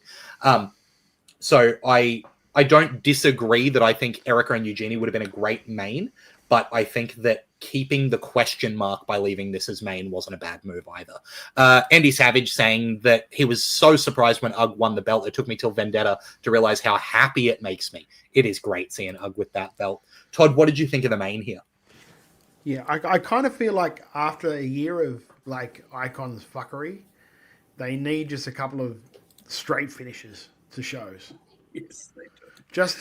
Just as a bit of a like a sorbet between courses, because if they'd done it, I'm not sure you wouldn't have heard like the crowd just turn on them, and not in a way that like they want. Fair if point. they go, oh, fuck, another fucking finish like this again. We've just seen this for the last year. Do you know what I mean? So like you fall into the WWE main event trap. Yep. Yeah, exactly. I think this was an amazingly big challenge for Eli, for someone who primarily has spent 99% of his wrestling career as a tag team wrestler, to move into a main event of a world title shot in arguably the biggest promotion in the country. That's a big call. And he did very well for someone who hasn't really worked in a long time either. Like, I don't know how much they worked when they were in America. I know it wasn't a hell of a lot. So I couldn't tell you the last time off the top of my head that the prayer actually worked. Maybe it was even the Ring of Honor ROH AEW tapings. Maybe. So you're talking like that much time off, out of his comfort zone in a singles match, in the main event, biggest promotion in the country, and he didn't look out of place, and he did really, really well, I thought. Yeah. The fact that I didn't even think of that, like, shows how well he performed in that situation. Well, when it was first named, when he was first named as the opponent, I was just like, "Ooh, geez, that's a big call for the kid." Like, Yeah, and I showing a lot like, of faith. Yeah, I like Eli. I think he's like out of the character. Eli is a great kid, and deserves everything he gets in the way of because of how hard he works. So, and the new character Ilya is going to be very interesting to see how they, because it feels like this new character is like, he feels like he's godlike a little bit. So it's going to be very interesting to see how that plays out over the next while. I like I said, I think he pulled it off admirably for someone who hasn't worked for so long and was in the position he was in. But you're going in the ring there with Ugg, who's an absolute fucking professional and veteran, and could very much help in that stake. So there wasn't really a massive worry, I would say, on behalf of like MCW management for doing it. I thought the match was really, really good. I would like to see this match again, maybe in a year when Ilya has had some matches under his belt as a singles guy and got that experience, because it is like singles wrestling and tag team wrestling, totally different animals. It's almost like the jump between, and people don't even realize this, the jump between mid-card wrestling and a main event wrestling is massive. Totally different. And some people can't do it. So, like, my hat is off to Eli for being able to switch up like that as well. Really good match. A great way to send them home too, because the crowd's always going to be happy when Ugg wins a match. Oh, yeah. But, not sending them home for long, because as good as MCW Vendetta was and can now be watched for free on YouTube, there's another MCW show coming up just over a month away. MCW have announced Clash of the Titans for October 14th, happening at the Melbourne Pavilion. We've got 2 matches announced so far. That's the team of Jarvis and Caveman Ugg taking on the team of Robbie Thorpe and Lucky O'Leary of Icons, as well as one-on-one between Adam Brooks and Ricky South. That is set to be an absolute belter. Visit mcitywrestling.com.au/Titans to register for details on that one. And, head on over to YouTube with the link in the description to catch up on MCW Vendetta and make sure you're ready for that show. Jeff, what do you have to add? I just want to add that Fight to Survive tickets are moving very, very quickly as well. That's their show in October, later in October. It's going to be Jarvis's team against the Icons. So that's going to be a lot of fun to see who Jarvis recruits. We're going to see probably some really interesting skits coming up. So follow MCW on there, Melbourne City Wrestling. Absolutely. Let's give some speaking of overall. I just wanted to say, speaking of like wrestling.com /Titans. Jeff's still going. He just doesn't realize it. You're cutting out like a mother trucker, brother. So you were cutting out, so no one knew you were actually talking. What I was saying was that the Clash of the Titan tickets are now on sale as well. So go to the Melbourne City Wrestling ticketing page, as well as the Fight to Survive show. Should we give our overall thoughts of the show, boys? Lachlan, because you always sort of seem to have to go last, mate. What was your overall thought of the show? I thought this was absolutely brilliant, right? Again, it got mentioned in the chat, 2 hours start to finish, right? And what is it, 6-7 matches on there, that there wasn't a miss among them is unreal. You can watch it for free on YouTube. You've got matches that hit so many different points, right? You've got a couple of matches with big dudes hitting each other hard. You've got that opening, like, chaotic, 3-way tag. You've got the Intercommonwealth title with Brooksy and Tuckman, who do such good work that's interspersed with the nonsense stuff from the Clydesdale. You've got the pure emotion in Dusk Monero, as well as Eugenie and Erica. Like, this is one of those shows where I go, what more do you want from a wrestling show than what MCW put on here? Mm.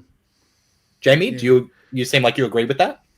Yeah, I would agree. It's really solid from top to bottom. It's one of those shows where it's like, oh, you want to put this on TV?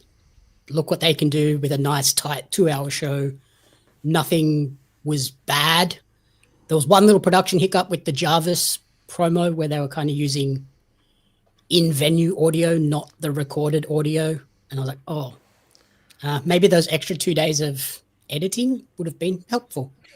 But apart from that, really solid show. Can't complain about anything other than that. He's so salty it wasn't on Friday. Jeff, you were in the building. How was it in the building? Oh, look, I went to this one thinking, it's going to be a show to set up other shows. You know, it's going to be a show that sets up Fight to Survive and the Tuesday night show, the Clash of the Titans. And no, it wasn't. It was bloody good. It was a terrific show, and I'm really, really happy with the work that MCW and its wrestlers and the guys there are putting in, because it's paying off. It's absolutely paying off. And this was just a solid, fun show. Yeah. And Todd, what are your overall thoughts on MCW Vendetta? We'll just do Andy first. Yeah, Andy Savage in the chat saying MCW Live is such a spectacle. Everything about it is just such incredible, pure wrestling in that sports entertainment style. I don't always love the booking, but I always love the live shows. Yeah, impossible to argue with the live energy, especially, you know, in the Thornbury Theatre. It's such a spectacle, and you can feel the emotion coming through the screen. Todd, how did you enjoy MCW Vendetta? Yeah, MCW are on a real run of form.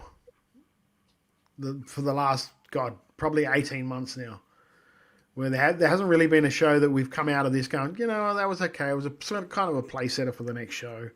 Like there were times there we were just like, okay, another Icon's finish, because they were setting you up for that big payoff. But yeah, I mean, you think about it, like going into this show, like coming out of this show, sorry. You've got, in my mind anyway, Robbie Thorpe, who I can actually see now as a genuine threat to Caveman and a genuine, like, next champion for MCW. You've got Dusk, who I can see as, like, he has taken another step up in the hierarchy of MCW, where I can see him as a tippy top guy. Like, whereas before it was a little bit debatable. Now, I don't think there is any debate about it at all. He is a tippy-top guy now at MCW. Brooksy, once again, proving he is like head and shoulders. I keep saying it. I think he is the best wrestler currently working in Australia. So, yeah.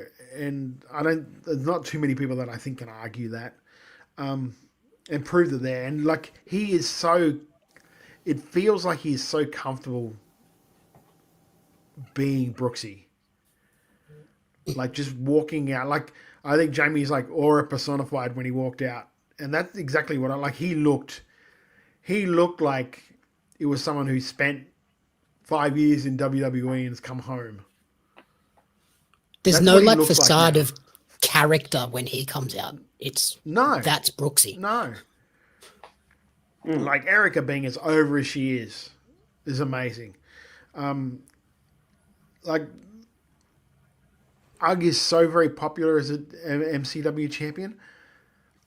I'm not overly bought with him being the top guy at MCW, just because I think there are other people that could do that as well.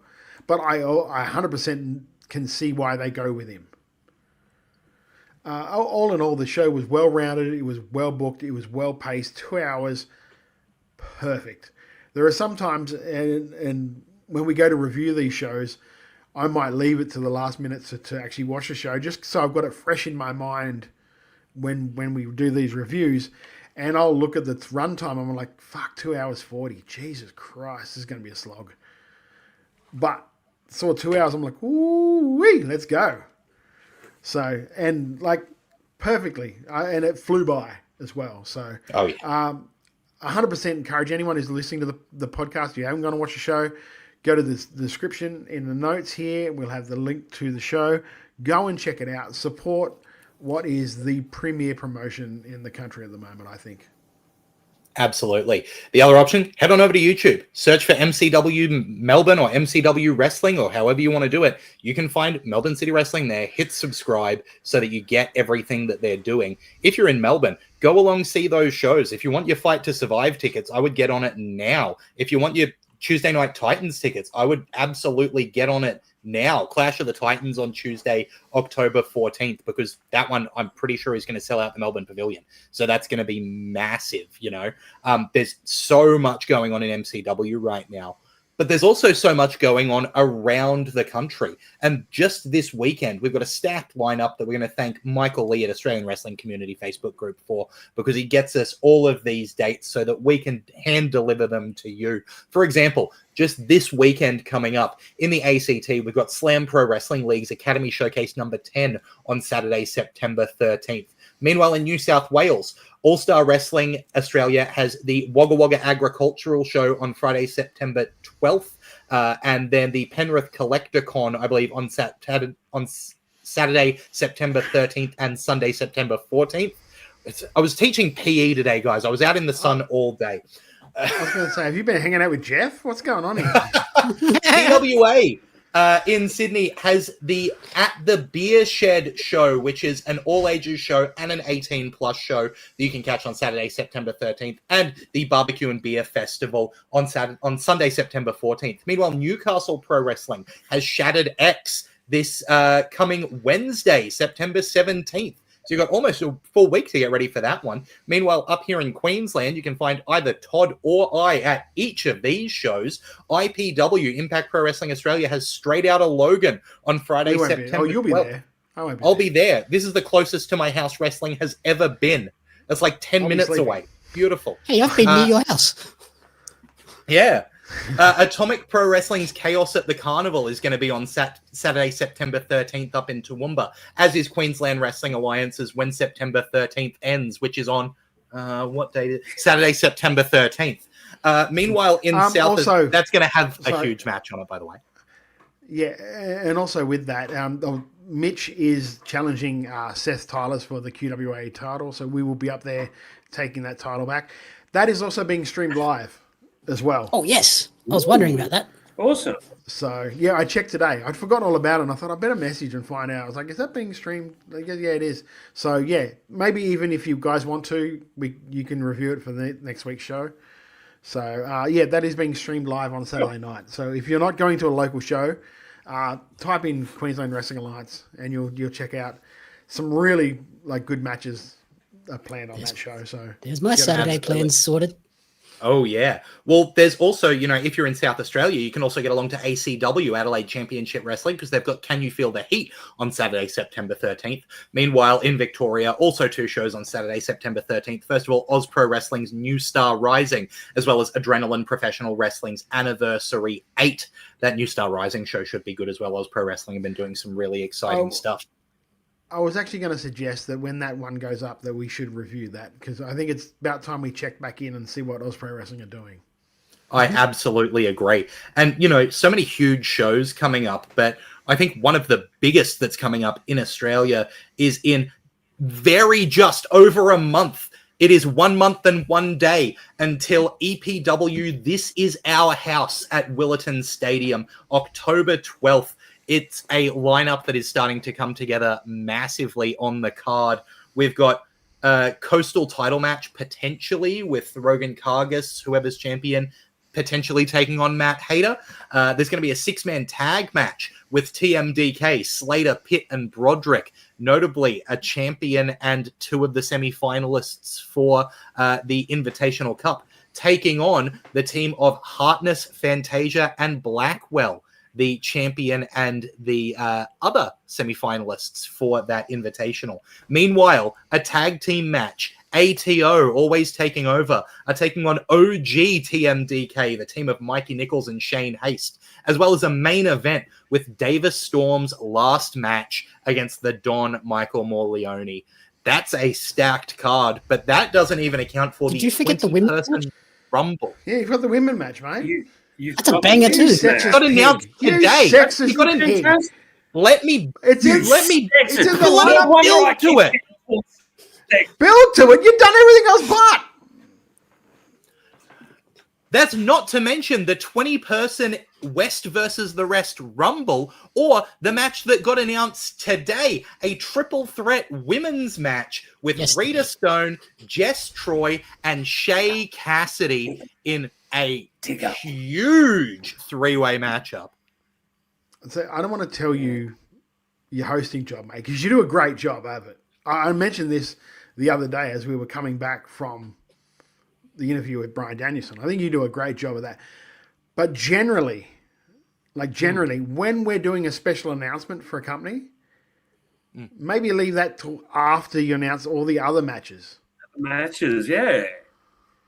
Yeah. Well, I haven't hyped up what's already been announced for that yet.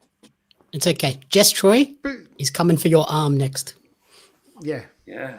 You're just making enemies all over the country. With more wrestlers. That's all this is. It's let's put shit on Lachlan to try and get people to beat him up. Because mate, who are you going to talk about? Edward Dusk, who's been announced as the first entrant for the West versus the Rest 20-person Rumble at EPW. This is our house at Willerton Stadium. Is that who you're talking about at the moment? Mate, I can delete these things so you can't actually show who it is that we're announcing. If you want to be a smart ass about it. Okay, I'll be a smart ass about it all you like. Yeah, sure. Sassy Don't you get pants on shitty with today. me. I will send you to your room. This is. There's also Jamie, been next week I'll make popcorn and send it up to you, mate. Don't worry about it. Yes, please. Can we I'm not just allowed to host apparently because there's been two can other we just do a clean? Can we do a clean edit so we can start doing this properly? Okay, this is a very important thing we're doing. So a clean edit. Jeff. Yes.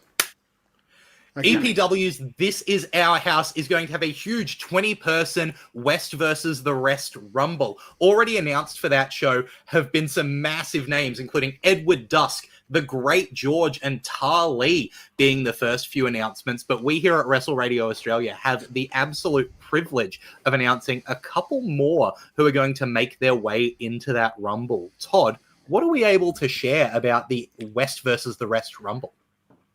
I will pop up right now our entrant from the West. Ooh. There it is, Craven officially entering the West versus the Rest Rumble at This Is Our House at Willerton Stadium. A huge name, and originally from EPW over in Perth, a massive representative there. The current Pro Wrestling League openweight champion as well. Absolutely, that beautiful brown leather belt. Yes, and our entrant from the Rest is a belter there with Dean Brady, the muscle mercenary making his way into that 20-person Rumble. The West had better watch out because the Rest have just added a massive weapon in the form of the holder of the key to the card in Riot City Wrestling, Dean Brady. Key to the city. Key to the city. Apologies. There's too many. Riot City. Riot City, right. There's multiple keys is the problem. Yeah. I'm getting mixed up. Yeah. Well, they're the OG keys. They're the original keys. That's right. Yeah. Key to the city holder, Dean Brady. Craven and Dean Brady officially being added to that Rumble with the names that we already know. That's already that match has 5 people in it, and I want to see it desperately. You know, the fact that there's going to be next week we should have another 1 or 2. I'm not too sure, but yes. Very exciting stuff to come. And like the fact that we're getting the absolute honor of announcing some of those names, especially names as huge as Craven and Dean Brady, is really special here for Wrestle Radio Australia. And it's not the only special thing that we've had the opportunity to do. Before we do it, big shout out to EPW for letting us do this and helping, like letting us help them to get this word out. Great names. It's amazing. It's going to be an amazing card on a big weekend, massive weekend for Australian wrestling. So get along and get your tickets to. How do they get the tickets to that show, my friend? You can head to, I don't know. Can you tell me, Todd? EPWtickets.com. EPWTix.com.au question mark? It's not on my run sheet, so I can't read it out. Perth. EPWPerth.com. We're all idiots. A professional operation over here. Head to epwperth.com. Get your tickets for that show at Willetton Stadium. If you're going to be in Perth that weekend and you don't already have your tickets for This Is Our House at Willetton Stadium, I don't know what you're doing. Get them now. Do not miss out, right? Like, what a huge show that is shaping up to be.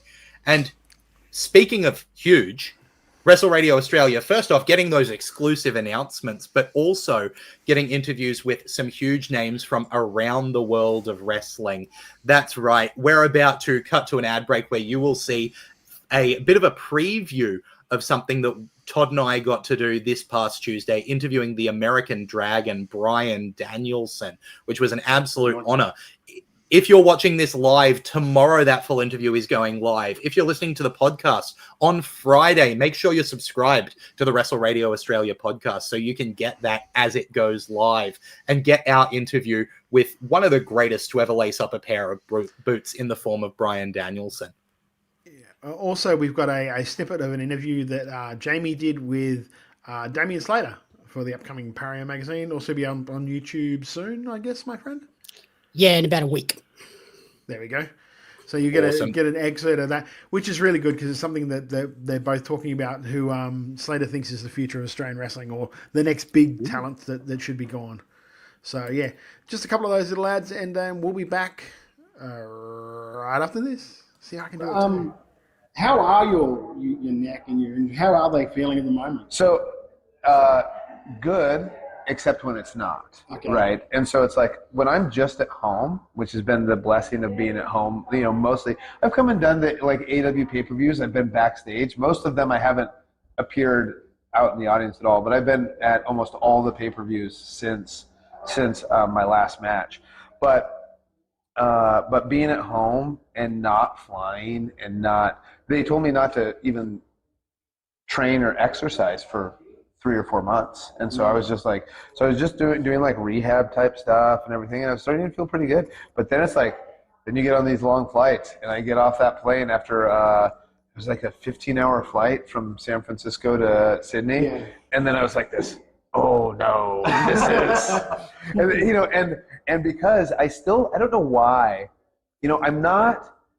I don't have to get in spandex tights anymore, right? Yeah. I don't have to get in spandex tights, show the world my body, right? And so I don't know why, but I still did.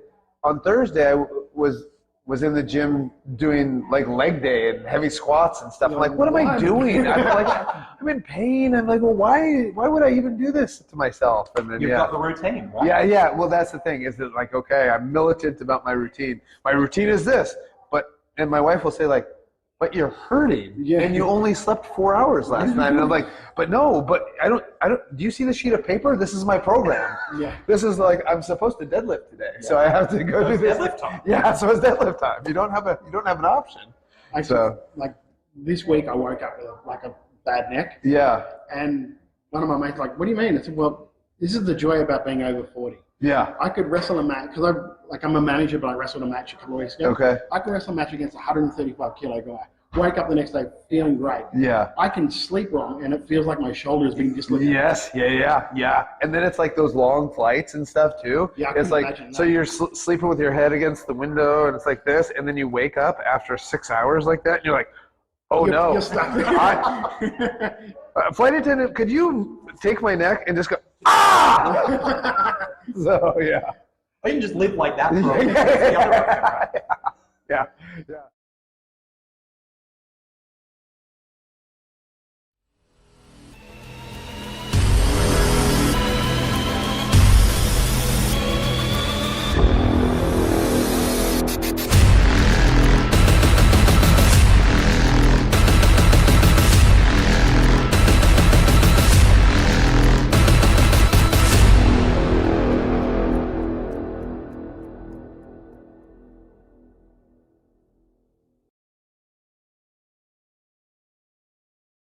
Last time WWE was here, they had the Elimination Chamber, which saw a big WWE tryout with Zarya, at the time Delta, earning a contract from that. Given your coaching credentials, who are some of the people that you think should be on a potential tryout if there is one this year, and who could be the next Australian WWE superstar? I'd put Robbie Thorpe right up there at the top. Yep. That's a no-brainer. There are a lot. There's so many. Yeah, you look at some of those like EPW, MCW, PWA shows, and you're like, that could just be put on TV right now. I'm literally just running through the promotions in my head. Like, where do we start? There are so many. There's so many talented female wrestlers at the moment who are killing it. Even just, from watching some of the crew at the camp this week, and I've seen most of them outside of the camp as well. But Rita Stone is incredible and has the brightest future ahead of her.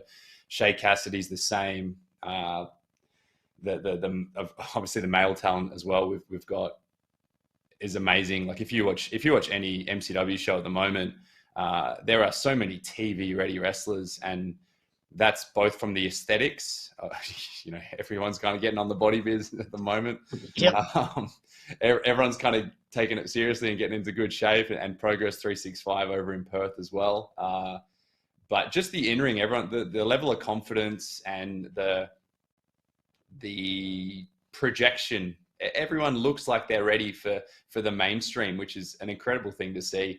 The production is amazing as well, which obviously helps things too. And yeah, you could say the same for a lot of promotions. Wrestle Rampage in Adelaide, Riot City, EPW over here, PWA. Even, I've watched recent IWA shows that are looking incredible. Newey Pro, Queenslander are killing it. For every, I wouldn't even say it's a negative opinion, but, Queensland often gets forgotten in the grand scheme of things. But I've watched shows from Pro Wrestling League recently.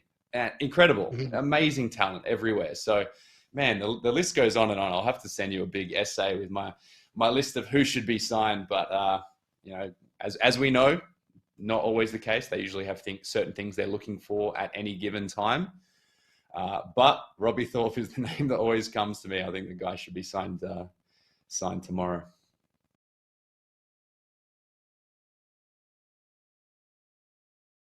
Hey Melbourne, WrestleBrania is back again in 2025. WrestleBrania For Sunday Slam. WrestleBrania At the Bergie Band Room for epic Sundays over 4 months. WrestleBrania Let's get ready to Brania! Starting at 7:30 p.m. August 31st, September 28th, October 26th, November 23rd. Tickets $28.05, including booking fee through OzTix. WrestleBrania The home of sports entertainment. Every show will be different with new games, new guests, and maybe even a new host. Nothing is sacred, no one is safe, but it will be a fun and entertaining show.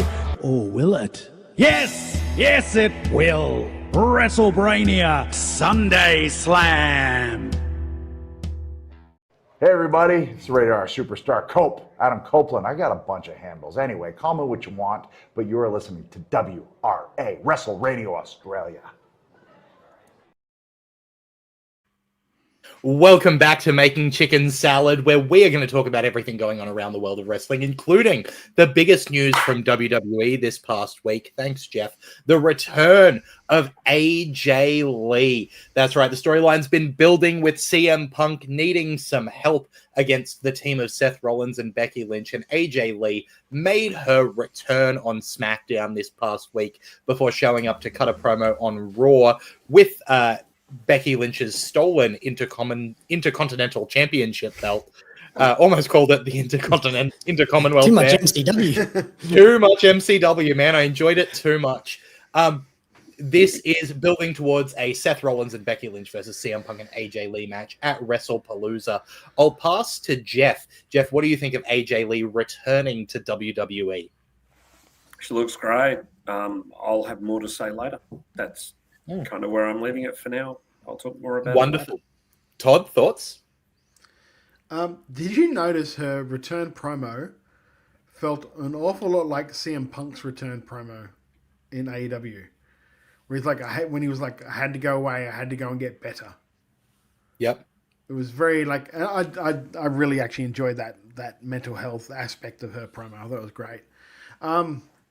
Amazing shape. I don't know if she's on body biz, but she's doing well. Yeah. Best abs in the company right now. Holy shit. I did like it looked like she looked like she'd been away for about 3 minutes. Like she came back in amazing shape. He's got better abs than you. You better do another 2,000 billion crunches. I really related to the part of her promo where she said her mental health was in a good place and then she started watching Raw. I thought that was really relatable. Macho Man Andy Savage in the chat pointing out that this morning CM Punk revealed to be coming to Melbourne, which means AJ might be coming to Melbourne. Potentially, that would be very exciting to see. Can I ask a question? Because I remember us last week we were talking about it. It was very up in the air. How did we feel about the music? Was it the right call? For me, I think for the return, yes. Yeah. I don't necessarily know that. Yeah. I don't know that long term that is the best choice for her. I think there's a good possibility of debuting some new music for her. But for the return, it had to be, because you needed that moment where the music starts playing and everyone knows great AJ Lee's back. And that's exactly what it did. Yeah, it'd be weird to have like this monumental return after so many years and the music hits and everyone kind of goes, who's this? Yeah. You get that. And I always think back to the one I think of it for is the AJ Styles debut in the Rumble, where they just started playing some sound and everyone was doing like the, who is it? Is it the person we think it might, which would have been the case, right? Of everyone just like looking at the screen, trying to work out who it is. And I don't think you want that. I think you want, especially in Chicago, you want that immediate moment of the music starts and everyone loses their damn minds. I think that's the go. Macho Man Andy Savage also pointing out favorite wrestler's favorite wrestler is such a great line, especially when it's based in reality. I'm really impressed. That used that line before ever. Let's move on. No. I didn't know that. I was going to make a joke, but I won't. WWE WrestleMania looks to be headed to Saudi Arabia in 2027. Late Wednesday afternoon, a Snapchat video ad from Turki Al-Sheikh, the chairman of the Saudi General Entertainment Authority, emerged online with Al-Sheikh appearing to announce that WrestleMania 43 is coming to Saudi. There's been no official announcement from WWE yet, but PWI Insider reports that the news is legitimate. Brian Alvarez followed up and confirmed, adding that Saudi Arabia will be getting the entire weekend, including SmackDown and Raw, and that he believes the deal is in the neighborhood of $100 million. I'll tell you what, that marks a big change for what WrestleMania weekend's going to look like, doesn't it? Yeah, probably not a lot of indie shows around it. Yeah, I can't imagine GCW trying to book flights to Saudi. I did see Joey Janela put out a funny tweet today saying, let's just run the Garden on that weekend. I was like, not a bad idea. I was going to say, how do you reckon Effie's Big Gay Brunch will go on that show? Effie's Big Gay. Woof. Oh man, yeah, I am not a fan of this news at all. No big surprise there. I think that this is like just every bad thing that it could be rolled into one, right? Like yeah, I think I understand. 100 mil is 100 mil, but I feel like WrestleMania should just be not touched. Yeah, that should be the one that every year is guaranteed to be in North America. It's the one it's like the Super Bowl. That's the one every year that should be there. Yeah, I liked when I sent that news to Todd. I liked your idea of because Mania is a 2-night thing. If it was one of the nights is there and one of them's in America, I think that would have been more acceptable.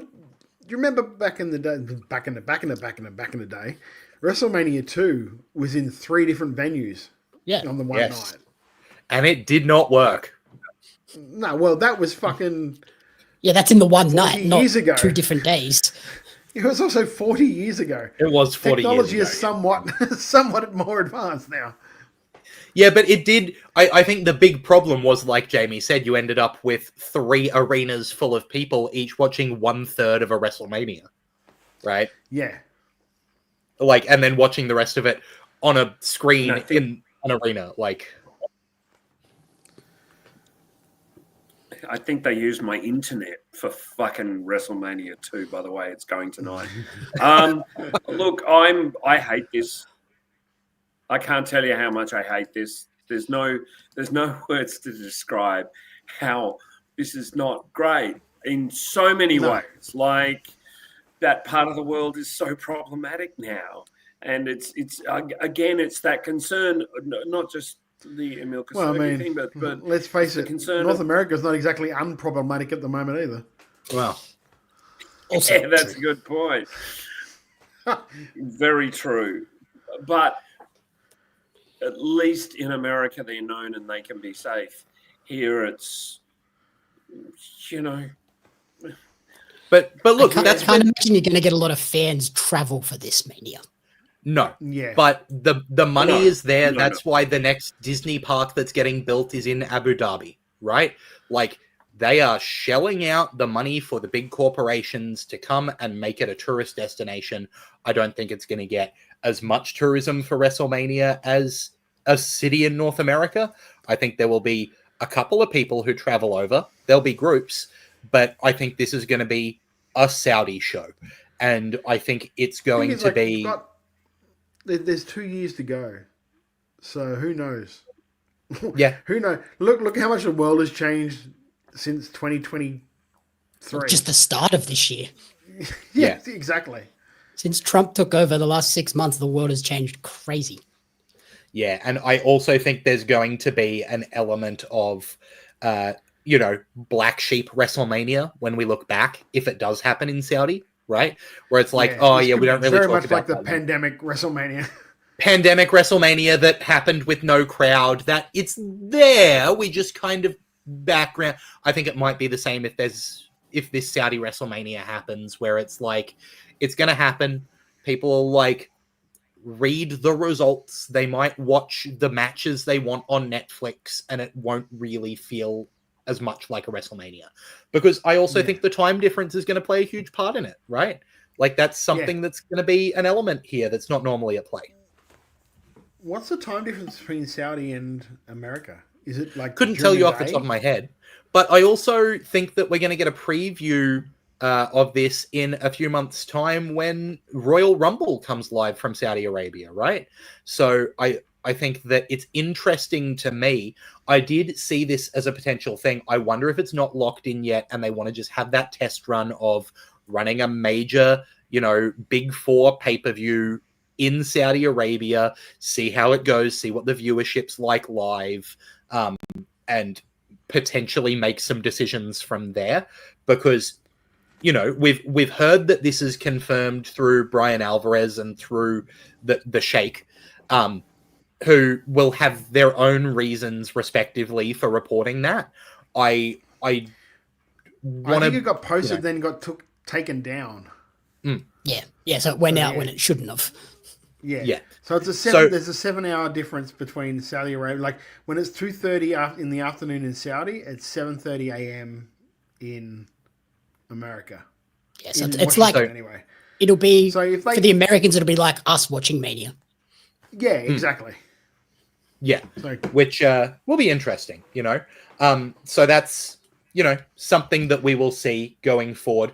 But we've got a long... Who knows what can happen between now and 27? Exactly. There's going to be a lot of wrestling shows between now and then, including WWE AAA Worlds Collide, which is happening this Friday, September 12th. So our Saturday here in Australia. The lineup for that so far, coming up from the bottom, has a Lucha Showcase with La Parca, Mascarita Sagrada, Octagon Jr., and Nino Hamburguesa versus Cruz del Toro, Joaquin Wild, Lince Dorado, and Mini Abismo Negro. Thank you for the Loxcalibur image there as I do this. The Triple R Latin American champion El Hijo de Dr. Wagner Jr. will defend against Dragon Lee, JD McDonough, and Ethan Page in a four-way match. There's going to be a mixed tag match with Finn Balor and Roxanne Perez versus Mr. Iguana and Lola Vice. There's going to be a Triple R Rana de Ranas Championship #1 contenders match with Natalia taking on Fabio Apache. There's going to be a AAA World Tag Team Championship match as Psycho Clown and Pagano defending against Kofi Kingston and Xavier Woods of the New Day, and a AAA Mega Championship match with El Hijo de Vikingo Jr. defending against Dominic Mysterio. It's a pretty stacked card for a Worlds Collide. Like, there are a lot of exciting matchups on there. Like, Vikingo's got to... I think Vikingo's dropping that to Dominic. Or Dominic AJ is costing him the title. AJ could cost him the title, and there's been a lot of hype around El Grande Americano and him, building up the challenge there for El Hijo del Vikingo. I don't know if you guys caught the promo where Vikingo called Grande Americano a fake Mexican, and El Grande called Vikingo a fake champion, and the crowd roared at that. They were electric for it. So there's a possibility like there. Psycho Clown and Pagano against the New Day. I mean, who thought you'd ever see that match? Really? Imagine telling someone even 12 months ago that was going to happen. That's nuts. Yeah. And then the Natalia match should be awesome. The Natalia match is going to slap. We're probably going to see the Demon Puppet again because once again, Balor and Iguana on opposite sides of the ring. The Lucha Showcase is going to be crazy, right? You've got guys like Mascarita Sagrada, who... It's freaking Mascarita Sagrada. You know what I mean? And Lince Dorado's on the other side of the ring. That's going to be insane. Mascarita, if you're not sure, if you're not familiar, is one of the great minis of all time. A really incredible minis wrestler. So taking the mask of Mascara Sagrada. He was actually in WWE when WWE, for about 6 months, focused on minis. Mascarados. He's one of those guys. Yeah, so he is not young, which is so crazy to think because you never see his face because he's got the full face covering with the mask, and he's this little guy, but he's been doing it for a long time. Again, I think I'll tell you a match that could be a sleeper is that Latin American four-way. Oh yeah, and I keep saying it. Hijo de Dr. Wagner Jr. is like such a WWE style guy, and to have him in there with Dragon Lee, JD McDonough, and Ethan Page is like we could be seeing that match again and again over the next few years. Yeah. So how little odds, or how short are the odds of Ethan Page taking that pin? Oh yeah, that's not happening, huh? Lee and McDonough are both there. Like the other. One of the, yeah, exactly. So that's going to be a big show this Friday. Meanwhile, next Saturday, September 20th, is going to be WWE WrestlePalooza as WWE premieres on ESPN, and the card seems to have potentially taken shape here. We've got a rumored WWE Championship match with Cody Rhodes and Drew McIntyre, but the rest of the card seems to be fully formed. Triple H heavily hinted this week on Pat McAfee's show that Cody will be involved in the show. Yeah, so that would not be a surprise. We're also, though, going to see Seth Rollins and Becky Lynch versus CM Punk and AJ Lee, the Usos versus The Vision, Breaker and Reed. We're going to see Stephanie Vaquer versus Io Sky for the vacant Women's World Championship, and John Cena versus Brock Lesnar. We can talk about that show more next week before it happens. And we can take a look over to the other side of the American wrestling aisle with AEW, where Lacey Lane, the former Caden Carter in WWE and NXT, was part of the pre-AEW Dynamite Ring of Honor taping at the 2300 Arena in Philadelphia on Wednesday. Her opponent and the result haven't been shared on social media as of this writing. It's likely the match is going to air on Ring of Honor TV this week. I think it's a good fit for Lacey Lane on Ring of Honor. Hope, potentially then moving up to AEW, which is weird that it is like so definitively that's the NXT for AEW, but it really is at the moment. Yeah. I wish we need Bryan Danielson to take over. Yeah. Something you and I have been talking about for ages. Wardlow has returned to AEW programming after missing over a year of action. The former TNT champion returned at Forbidden Door when he jumped Swerve Strickland and aligned himself with the Don Callis family. That angle was done to write Swerve off TV as he needed to undergo knee surgery to repair a nagging injury of his own. Sean Ross Sapp from Fightful Select learned that Wardlow suffered yet another injury. The fear is that he has a torn pectoral muscle, which would sideline him for several weeks or several months, depending on the severity of the tear. Is this an injury that gets Wardlow marked off as injury prone and not someone that AEW is going to invest in? What do you think, Jeff? I think it's a distinct possibility. But I think that used right, Wardlow is such a good act. He was so popular just, 2 and a bit years ago with all the stuff with MJF, and then they seem to have done not much with him at all since then. He's flop face heel alignments much too much. So I think if they just settle him into something, he can really, really be over. But I hope that they stick with him. Well, it's the Wardlow. The thing is, he hasn't actually just come back from injury. He's been healthy for a while. He went and filmed Gladiators. Mm-hmm. So, he's been doing stuff. So it's not like he just got straight back in a ring and bang, tore it. No, I guess, this is what happens every time I get into a ring now. So, I don't know. I'd like to think that you could give him another chance to see how he goes. But, look, I don't remember if you recall. I can't even remember if we were doing the show back then together. But when Daniel Bryan kept having the concussion stuff, I was like, when do we start cutting bait on this and saying, hey, maybe not a thing for you? Do you know what I mean? So, you've always got to give the guy a chance. There's guys like, there's more of a, for people that follow basketball, Steph Curry, in his first couple of years in the league, just kept blowing his ankle out all the time. He would get back 2 or 3 games, roll his ankle, be gone. To the point where people were like, oh, maybe this guy is just not, it's not meant for him. The wear and tear of a season is not meant for him. And we all know what happened when he came back from injury. Now he's one of the best shooters of all time. So you just don't know. It could now just I know. Be unlucky. Yeah, now you know. It could just be unlucky. And it just could be this is just something he's going through. Luckily, he's young enough that this is something he could probably get over. I'm hoping that way because he's massive talent that's not being utilized. I think the hard part will be, like you mentioned, he was doing American Gladiators. Where does the filming schedule line up with a potential season 2 for that? Does he rehab this injury, get healthy again, and then have to go and do that again? And then it's even longer before he gets to come back to AEW. There's that potential issue. That's the thing where we talked about last week where Tony needs to go, hey, I know you want to do that. Sorry, dude, you owe me time. Yeah. I know you want to climb that mountain, Darby. You're kind of our biggest face at the moment. We want you to win the title. Yep. This is these things where I think Tony needs to step up and go, I know it's cool, but this. Yeah. The company comes before everything. That's true. But speaking of Darby Allin, he was attacked this week on Dynamite as Daniel Garcia beat up Darby Allin and aligned himself with Jon Moxley and Marina Shafir in the aftermath of the episode's main event. Jamie, is what you're excited about in AEW more Death Riders? I'm excited about Daniel Garcia. getting that heel edge.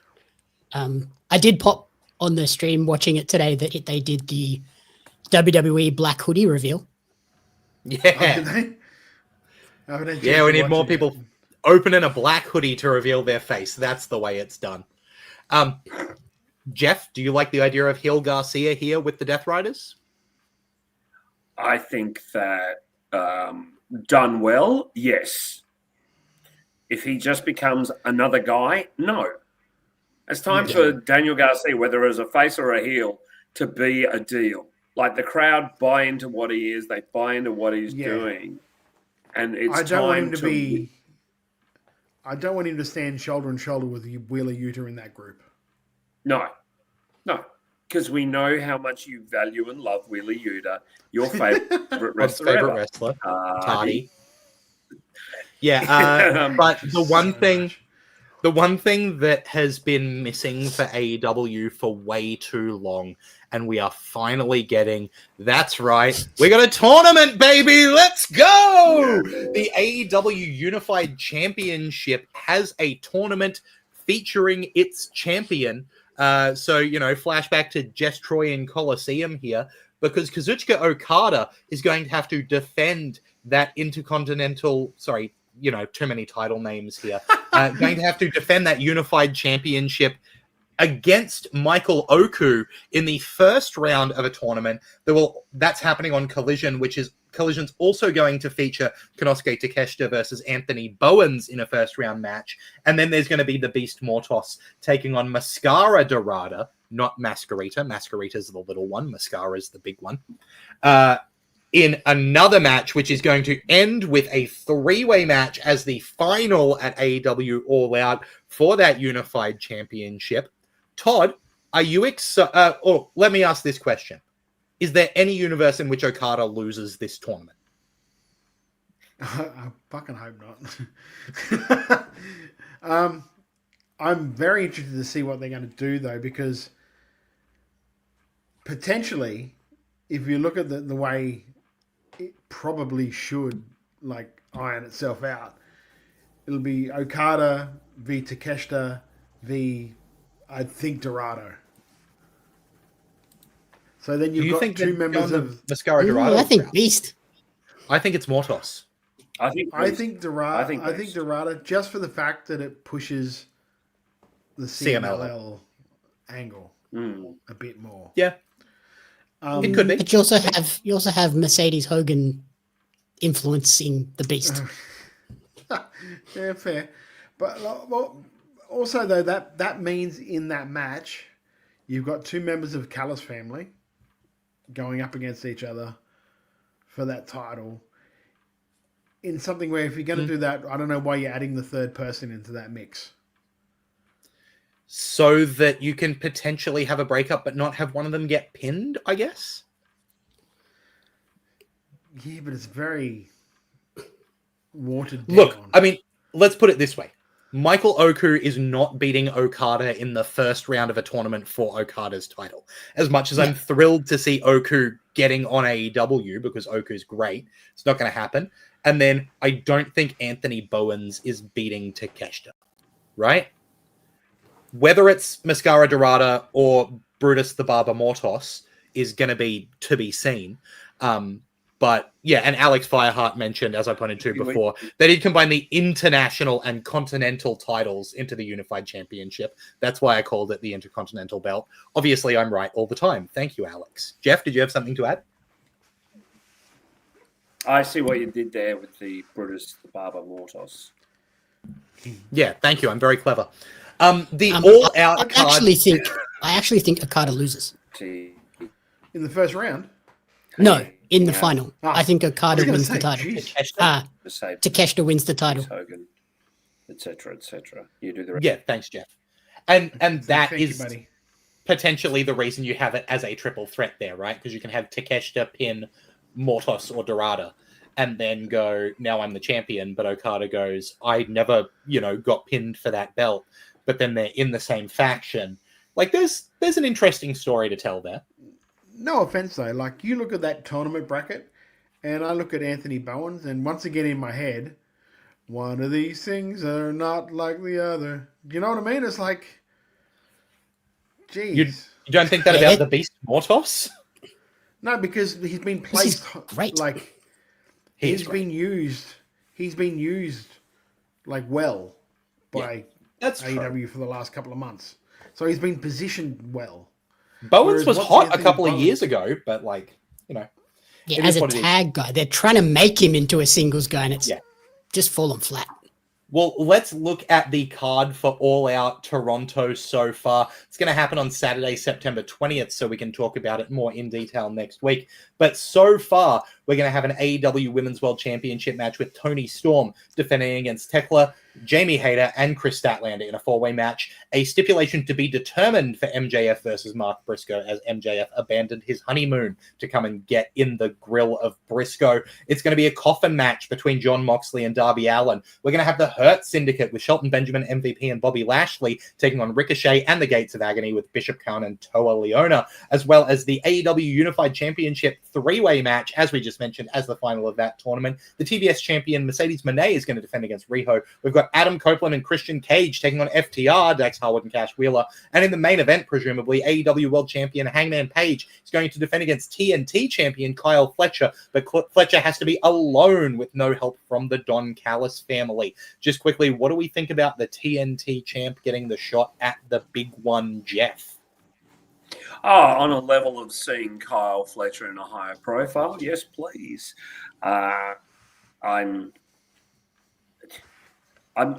Something is amiss, but that's probably just me. I don't know how well the story's been told because I haven't caught a few weeks of AEW stuff. I've been a bit busy. They did a promo today, and I think that was the first time that they've actually been across from each other. Yeah, and it was just like Hangman goes, "You remind me of a younger me. Let's see if you've got it without the family." Like that Except you don't wear socks. Yeah, that was it. Kyle did pin Hangman on, or take out Kenny, and said he was coming for the title on Collision. Mm-hmm. There you go. Thing, though, right? Like, if you're going to do that, like, can we not find someone who doesn't have a belt to do it? Yeah. Mm. Well, there's nothing against Kyle, because I think Kyle's amazing, and I think Kyle should be in these positions. But, like, find someone else for Hangman just to get a solid win over on a pay-per-view. And this is All Out. It's supposed to be one of their big tentpole events. And you are right, Todd. It does present a really big problem because at the moment there's only 8 matches on that card. So the fact that they've missed out on another title match that you could just slot right on there to make it 9, and then you're 3/4 of the way there. Jamie, what were you going to add? I did read that prior to Wardlow being injured, that Wardlow was supposed to be in this spot, which would make sense for why Kyle kind of won the title recently and is now going, oh, well, crap. Who can we put in that spot instead? Oh, and if you're Wardlow, that's got to be the absolute shits, right? And speaking of shits, our show is called Making Chicken Salad, but first we have to get through the chicken shits. Let's pass to Jeff first. Jeff, you've got to choose, mate. What is a chicken shit for you this week? All right. I have 2. You're going to hear both of them. Firstly, I'm not jealous of any of you. I promise you, I'm not jealous. Stop talking about Bryan Danielson. He was never that fucking good anyway. I hate you all. It's pretty good. And he's really nice. Good. Isn't he nice? He's so nice. Guy. He's a very nice so guy. Nice. Polite, you know? Yes, polite. And smelt lovely. He did smell nice. Yes, smelled like cookies. My internet shows a great time joy around for the first fucking time tonight. I'm not jealous, boys. You should be, because he was great. I'm so fucking jealous. You have no idea how angry he was. And you kept talking about it in the chat, and I just kept going, I'm not jealous, boys.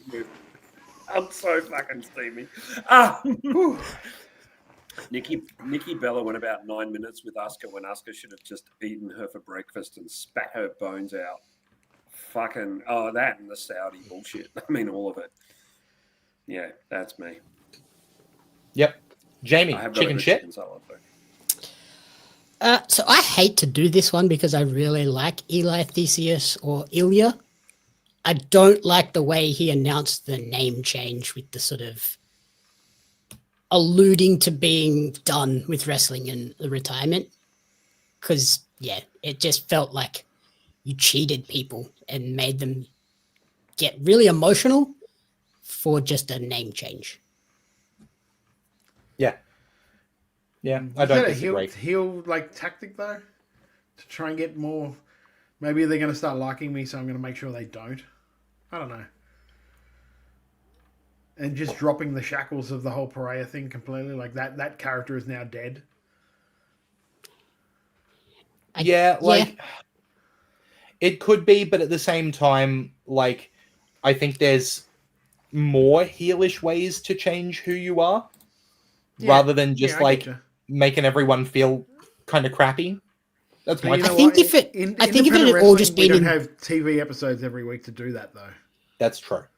yeah, I think if it had all just been in like the one promo video, I'd have been okay with it. It was the teasing it with the notes app screenshot thing first. Yeah. I was like, oh no, like he came back. This was like his send off, and we didn't really get to celebrate the MCW match as the send off, and now we're just going to retire like this. What? Yeah, I'm with you. I'm going to do quickly. Wild Angel says their chicken shit is more Saudi nonsense. I'm going to go out of my way to not make that my chicken shit really quick. My chicken shit at the moment is that I think WWE are using Rhea Ripley as a break glass in case of no pop emergency and just not actually doing anything with her in terms of long-term storytelling, just putting her with whoever they need to get cheered at the moment. And that's why, who did Nikki Bella show up with this week? There's Rhea, because Nikki Bella needs some extra momentum. So just stick Rhea Ripley there because Rhea gets huge. I was thinking about this the other day, right? Do you think there's a possibility that they're bringing in another Japanese wrestler to team up with Asuka and Kairi against Io, Nikki, and Rhea? Maybe, but didn't they just align Julia with someone already? And that feels like the obvious move. Yeah, but like, I don't mean to say, but Julie doesn't actually even look like a Japanese wrestler. Do you know what I mean? No, she doesn't. You're right. Like, yeah, her Italian takes over. Yes. Yeah, it really did. And I think like hers is more of a manager than anything else. Yeah, that's true. From what I can see. Is there somebody that you think fits that bill?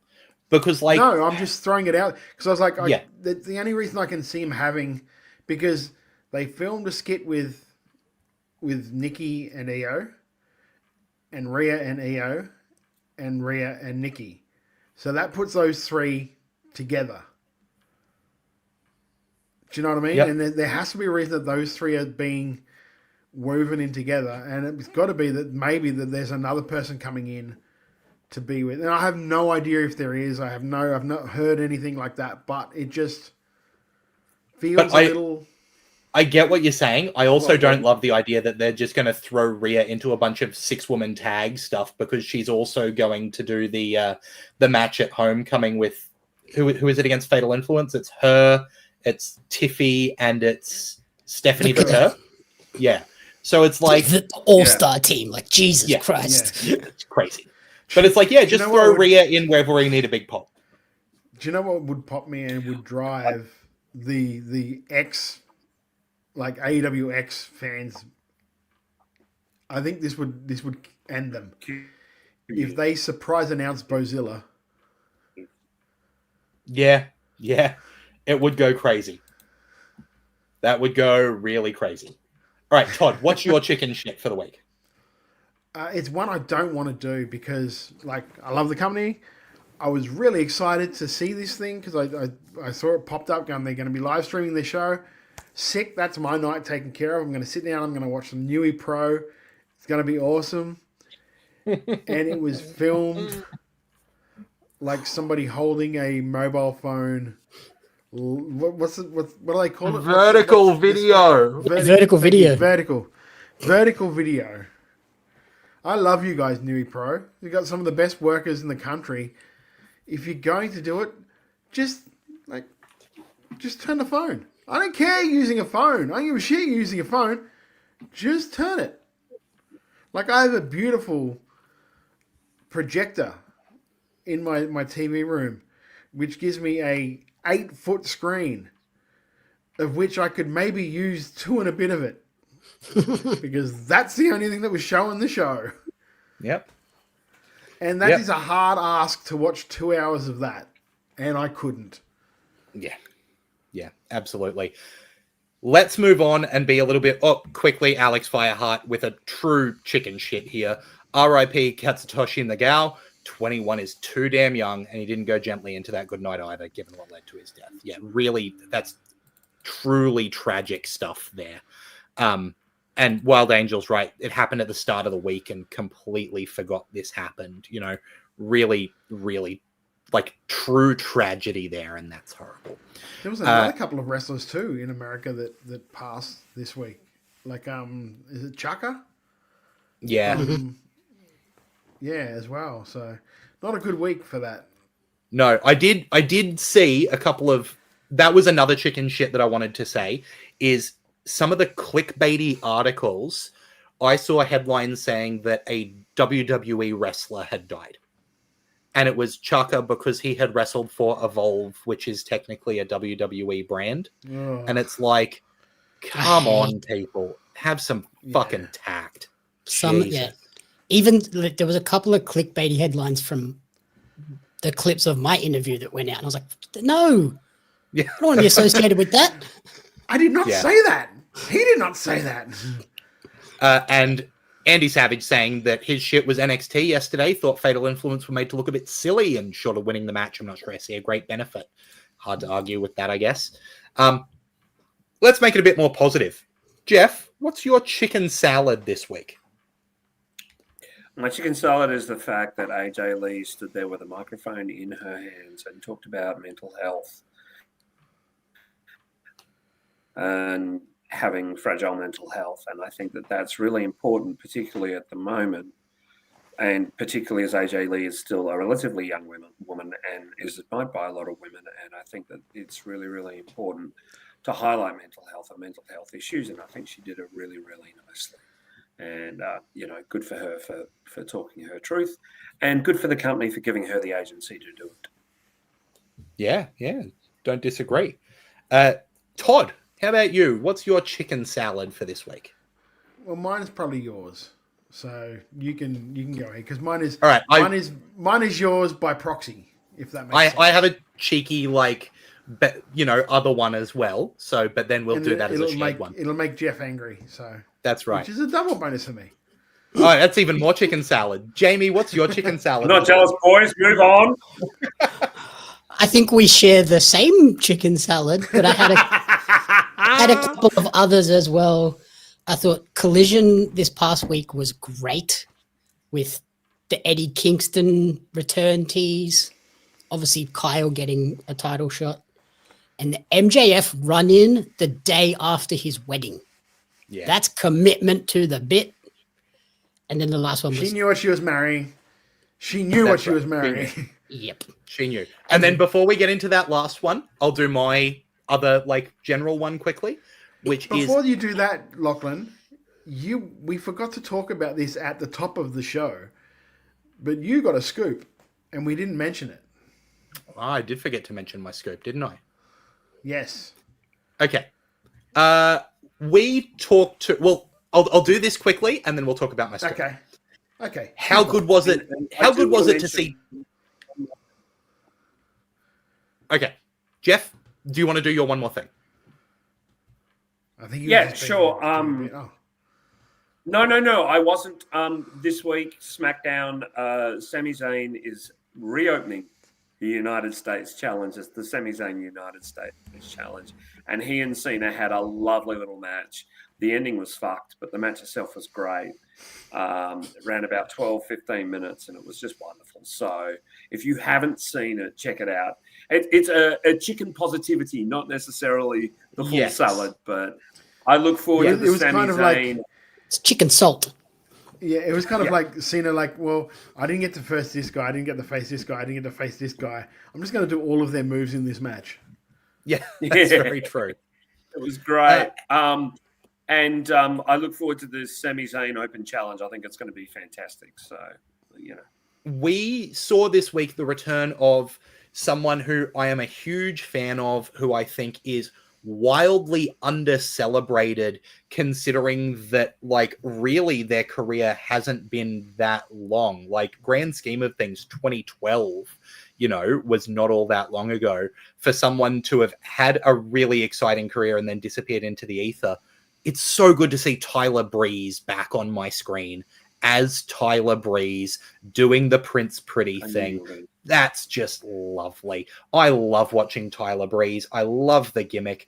We haven't seen him since 2021 as part of the like Tag Team Classic or something was the last time we really saw Tyler Breeze doing stuff in WWE. So seeing a proper Tyler Breeze return was really exciting for me. Now,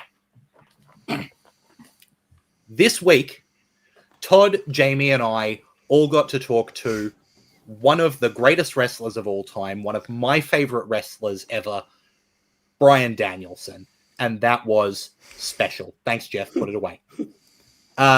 What an absolute honor and privilege. What a nice guy. What a surreal moment to sit down next to this dude that I have watched on screens from halfway across the world for the last decade and a half-ish. It's insane. It's truly insane. And the guy was absolutely lovely. We talked wrestling. Anytime we mentioned something, he would go off on tangents to talk about wrestling and about his life, which was super surreal. On top of that, we want to give a huge thank you to TEG Dainty, who, TEG Sport, Teg Sport, who, was able to facilitate that, who are promoting AEW coming down to Australia. And I did get a bit of a scoop talking to someone from Teg Sport about AEW, because I mentioned that, it was clear after the show last year was so exciting at Grand Slam Brisbane, it was really nice to see AEW returning to Australia, doing Grand Slam Sydney, coming back with House Rules Brisbane. And I was told how exciting it is from Teg Sports' perspective that they've got this 5-year deal with AEW. So AEW will continue to return to Australia over that 5-year period. So presumably, speaking about last year's being the first year of the deal, this being the second, that would 2026 with the AEW return being the second year, presumably show 3 more years into the future of a deal between Teg Sport and AEW to bring AEW to Australia. So that is some really exciting news for the live wrestling scene here in Australia in terms of having international shows coming down. Yeah, that's there awesome. You go. Yeah. How about that one? Kapow! Wrestle Radio Australia exclusive. And you've got to sit through 2.5 hours of the show to get to it. Yeah. You can get all the clips tomorrow. Yeah, I have to clip this one up. Yeah, might be worth doing. I do have a 2.5 hour flight, so. Yeah, well, there you go. Clipping time. But look, honestly. Macho Man's comment. Yeah. Macho Man Andy Savage says, way to bury the fucking lead, Lachlan. Jesus. Yeah, you're not wrong. Hey. That's all right. Yeah, he doesn't really have a knack for the scoops. Bro, my brain today, I don't know what it is. How many times have I said bro? That's a sign of not having a working brain, I'll tell you that. I remember though. Just channeling your inner Matt Riddle. Yeah. I remember he interviewed Buddy, and like after the show, I'm like, I've messaged him and was going, that will get traction. This will get traction. Oh, I didn't even think of that. I'm like, how can you not think of that? You ain't no Sean Ross Sapp. It was like when Jeff got the quote from Rollins when he quoted John Moxley's promo about Mhm. Punk, I went, that's going to go viral. He's like, really? I'm like, yes! It's so easy to tell. Yeah, really should have let. I totally forgot that happened, and we talked about it before the show, and then I just forgot. Yes, because I said, got make so- sure you mention the scoop. Yeah. Oh, okay, yes, I will. But I just got too excited about MCW Vendetta, which is free on YouTube, and had such a good time watching that. You know, all the great wrestling that we get to talk about, and we do it every time we're live here on Thursday nights at twitch.tv/radio. Can I do a bit of a salad? Go, Todd. Sorry. Okay, that's all right. My salad was like watching Lachlan getting to do this thing. Oh, 'cause, shut up. Like the kid is the biggest fan of Bryan Danielson, to the point of like when we set everything up to do the interview, I purposely went and sat in the seat furthest away so he would have to sit next to Bryan, sorry. I wouldn't have done it. Just because, like, to give him that moment, to give him that thing, because like really that's what we're in it. We're like, as wrestling fans, we're all like, I might be in wrestling, but I'm a wrestling fan. I'm a mark just like everyone else. And anyone who's in wrestling who says that they're not a mark, they're lying to themselves. You 100% are. And to be able to get opportunities like this, and for us to, like, it would have been easy for me to go, yeah, cool, I'll do the interview and just go and do it. But to go, I'm going to get Lachlan to come with me on this, because I know this is going to mean a lot more to Lachlan than what it will do in the bigger scheme of things to me. And to see how nervous he was going in, and then like during it, just to be a complete pro, at the point where like he's wrapping up the interview and he like rattles off the dates and the names of the shows, and we got afterward, I completely forgot what the Brisbane show was called, brother. I'm so glad you were here. I would have had no idea how to wrap that up. See, it's funny you say that, because anyone watching back that interview, see if you can notice the spots where I am completely spaced out, staring to my left, thinking, that's Bryan fucking Danielson sitting right there. And I'm not listening to a thing he's saying because I'm so starstruck, right? So, you know, because he goes, yeah, absolutely. And next question. But I feel you there, Lachlan. I was sweating bullets. Yeah. Oh, yeah. I was just sitting in my house. Yeah. No, I was pacing around, and I can hear his voice coming from the next room as he talks to some Jamie Apps fool or whatever. Like, hear him coming through. I'm like, that's Bryan Danielson. He's about to walk into this room. Anyway. I'm not jealous, boys.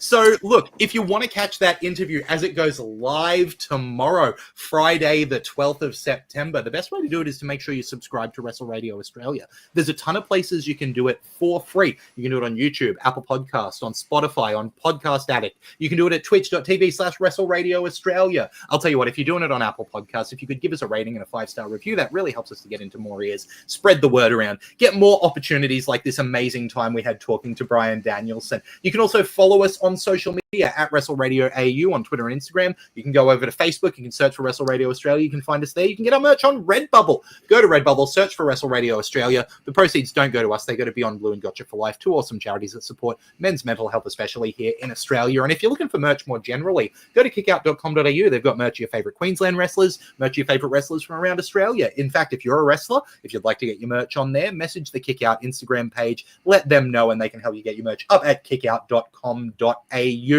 You can also follow us individually on the social media. Todd is at Beast Eastman.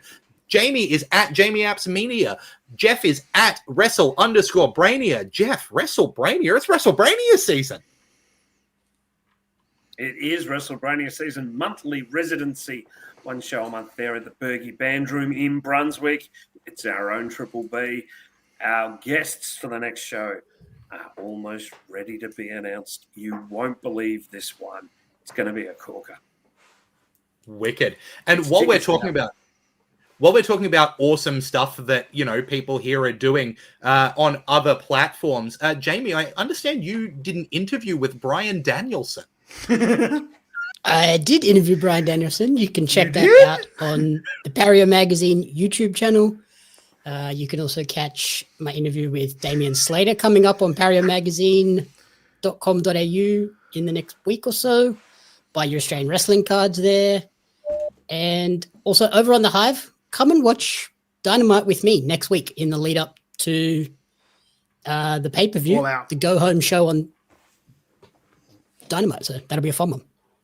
Yeah, look, don't cross your arms. Watch-alongs. You're probably going to get the WWE guys when they come to Melbourne. All right, mate? Don't be sad. Don't be see, sad. we can all be jealous of Jeff next next month. I can message people and have that taken away too if you want. There's another guy that'll be in Melbourne that can cover those interviews if needed, Jeff. Yeah. No. I'll send him down. I'll send him. Coming anyway. We're going to do it together anyway, in likelihood. Oh, man, this is so Lachlan's much fun. Thrown in the Yarra by Jeff. Oh, man. Yeah, exactly. Just Look, it two is uncoordinated idiots fighting over throwing someone in the river. Yeah. It is too much fun being here at twitch.tv/Wrestle Radio Australia every Thursday night from 7:30 p.m. Australian Eastern Standard Time. Boys, is there anything else we need to share before we go after a massive week? If you're up in Townsville, come and check us out at the Northern Beaches State School, I think it is. Top of my head, yep. If you're not, and you're not going to a show locally, check us out on YouTube, Queensland Wrestling Alliance show. Sorry, is it going to be free on YouTube? And I'll be at... No, you owe me $2 if you watch it. Jeff, are you going to be at Oz Pro Wrestling? Yeah, I will be on Saturday night. They always do good shows, so looking forward to this one. Should be a beaut. Awesome. That's Alex the thing, Fireheart, right? come to the show and say hi. You're going to meet Alex before I am? Come on.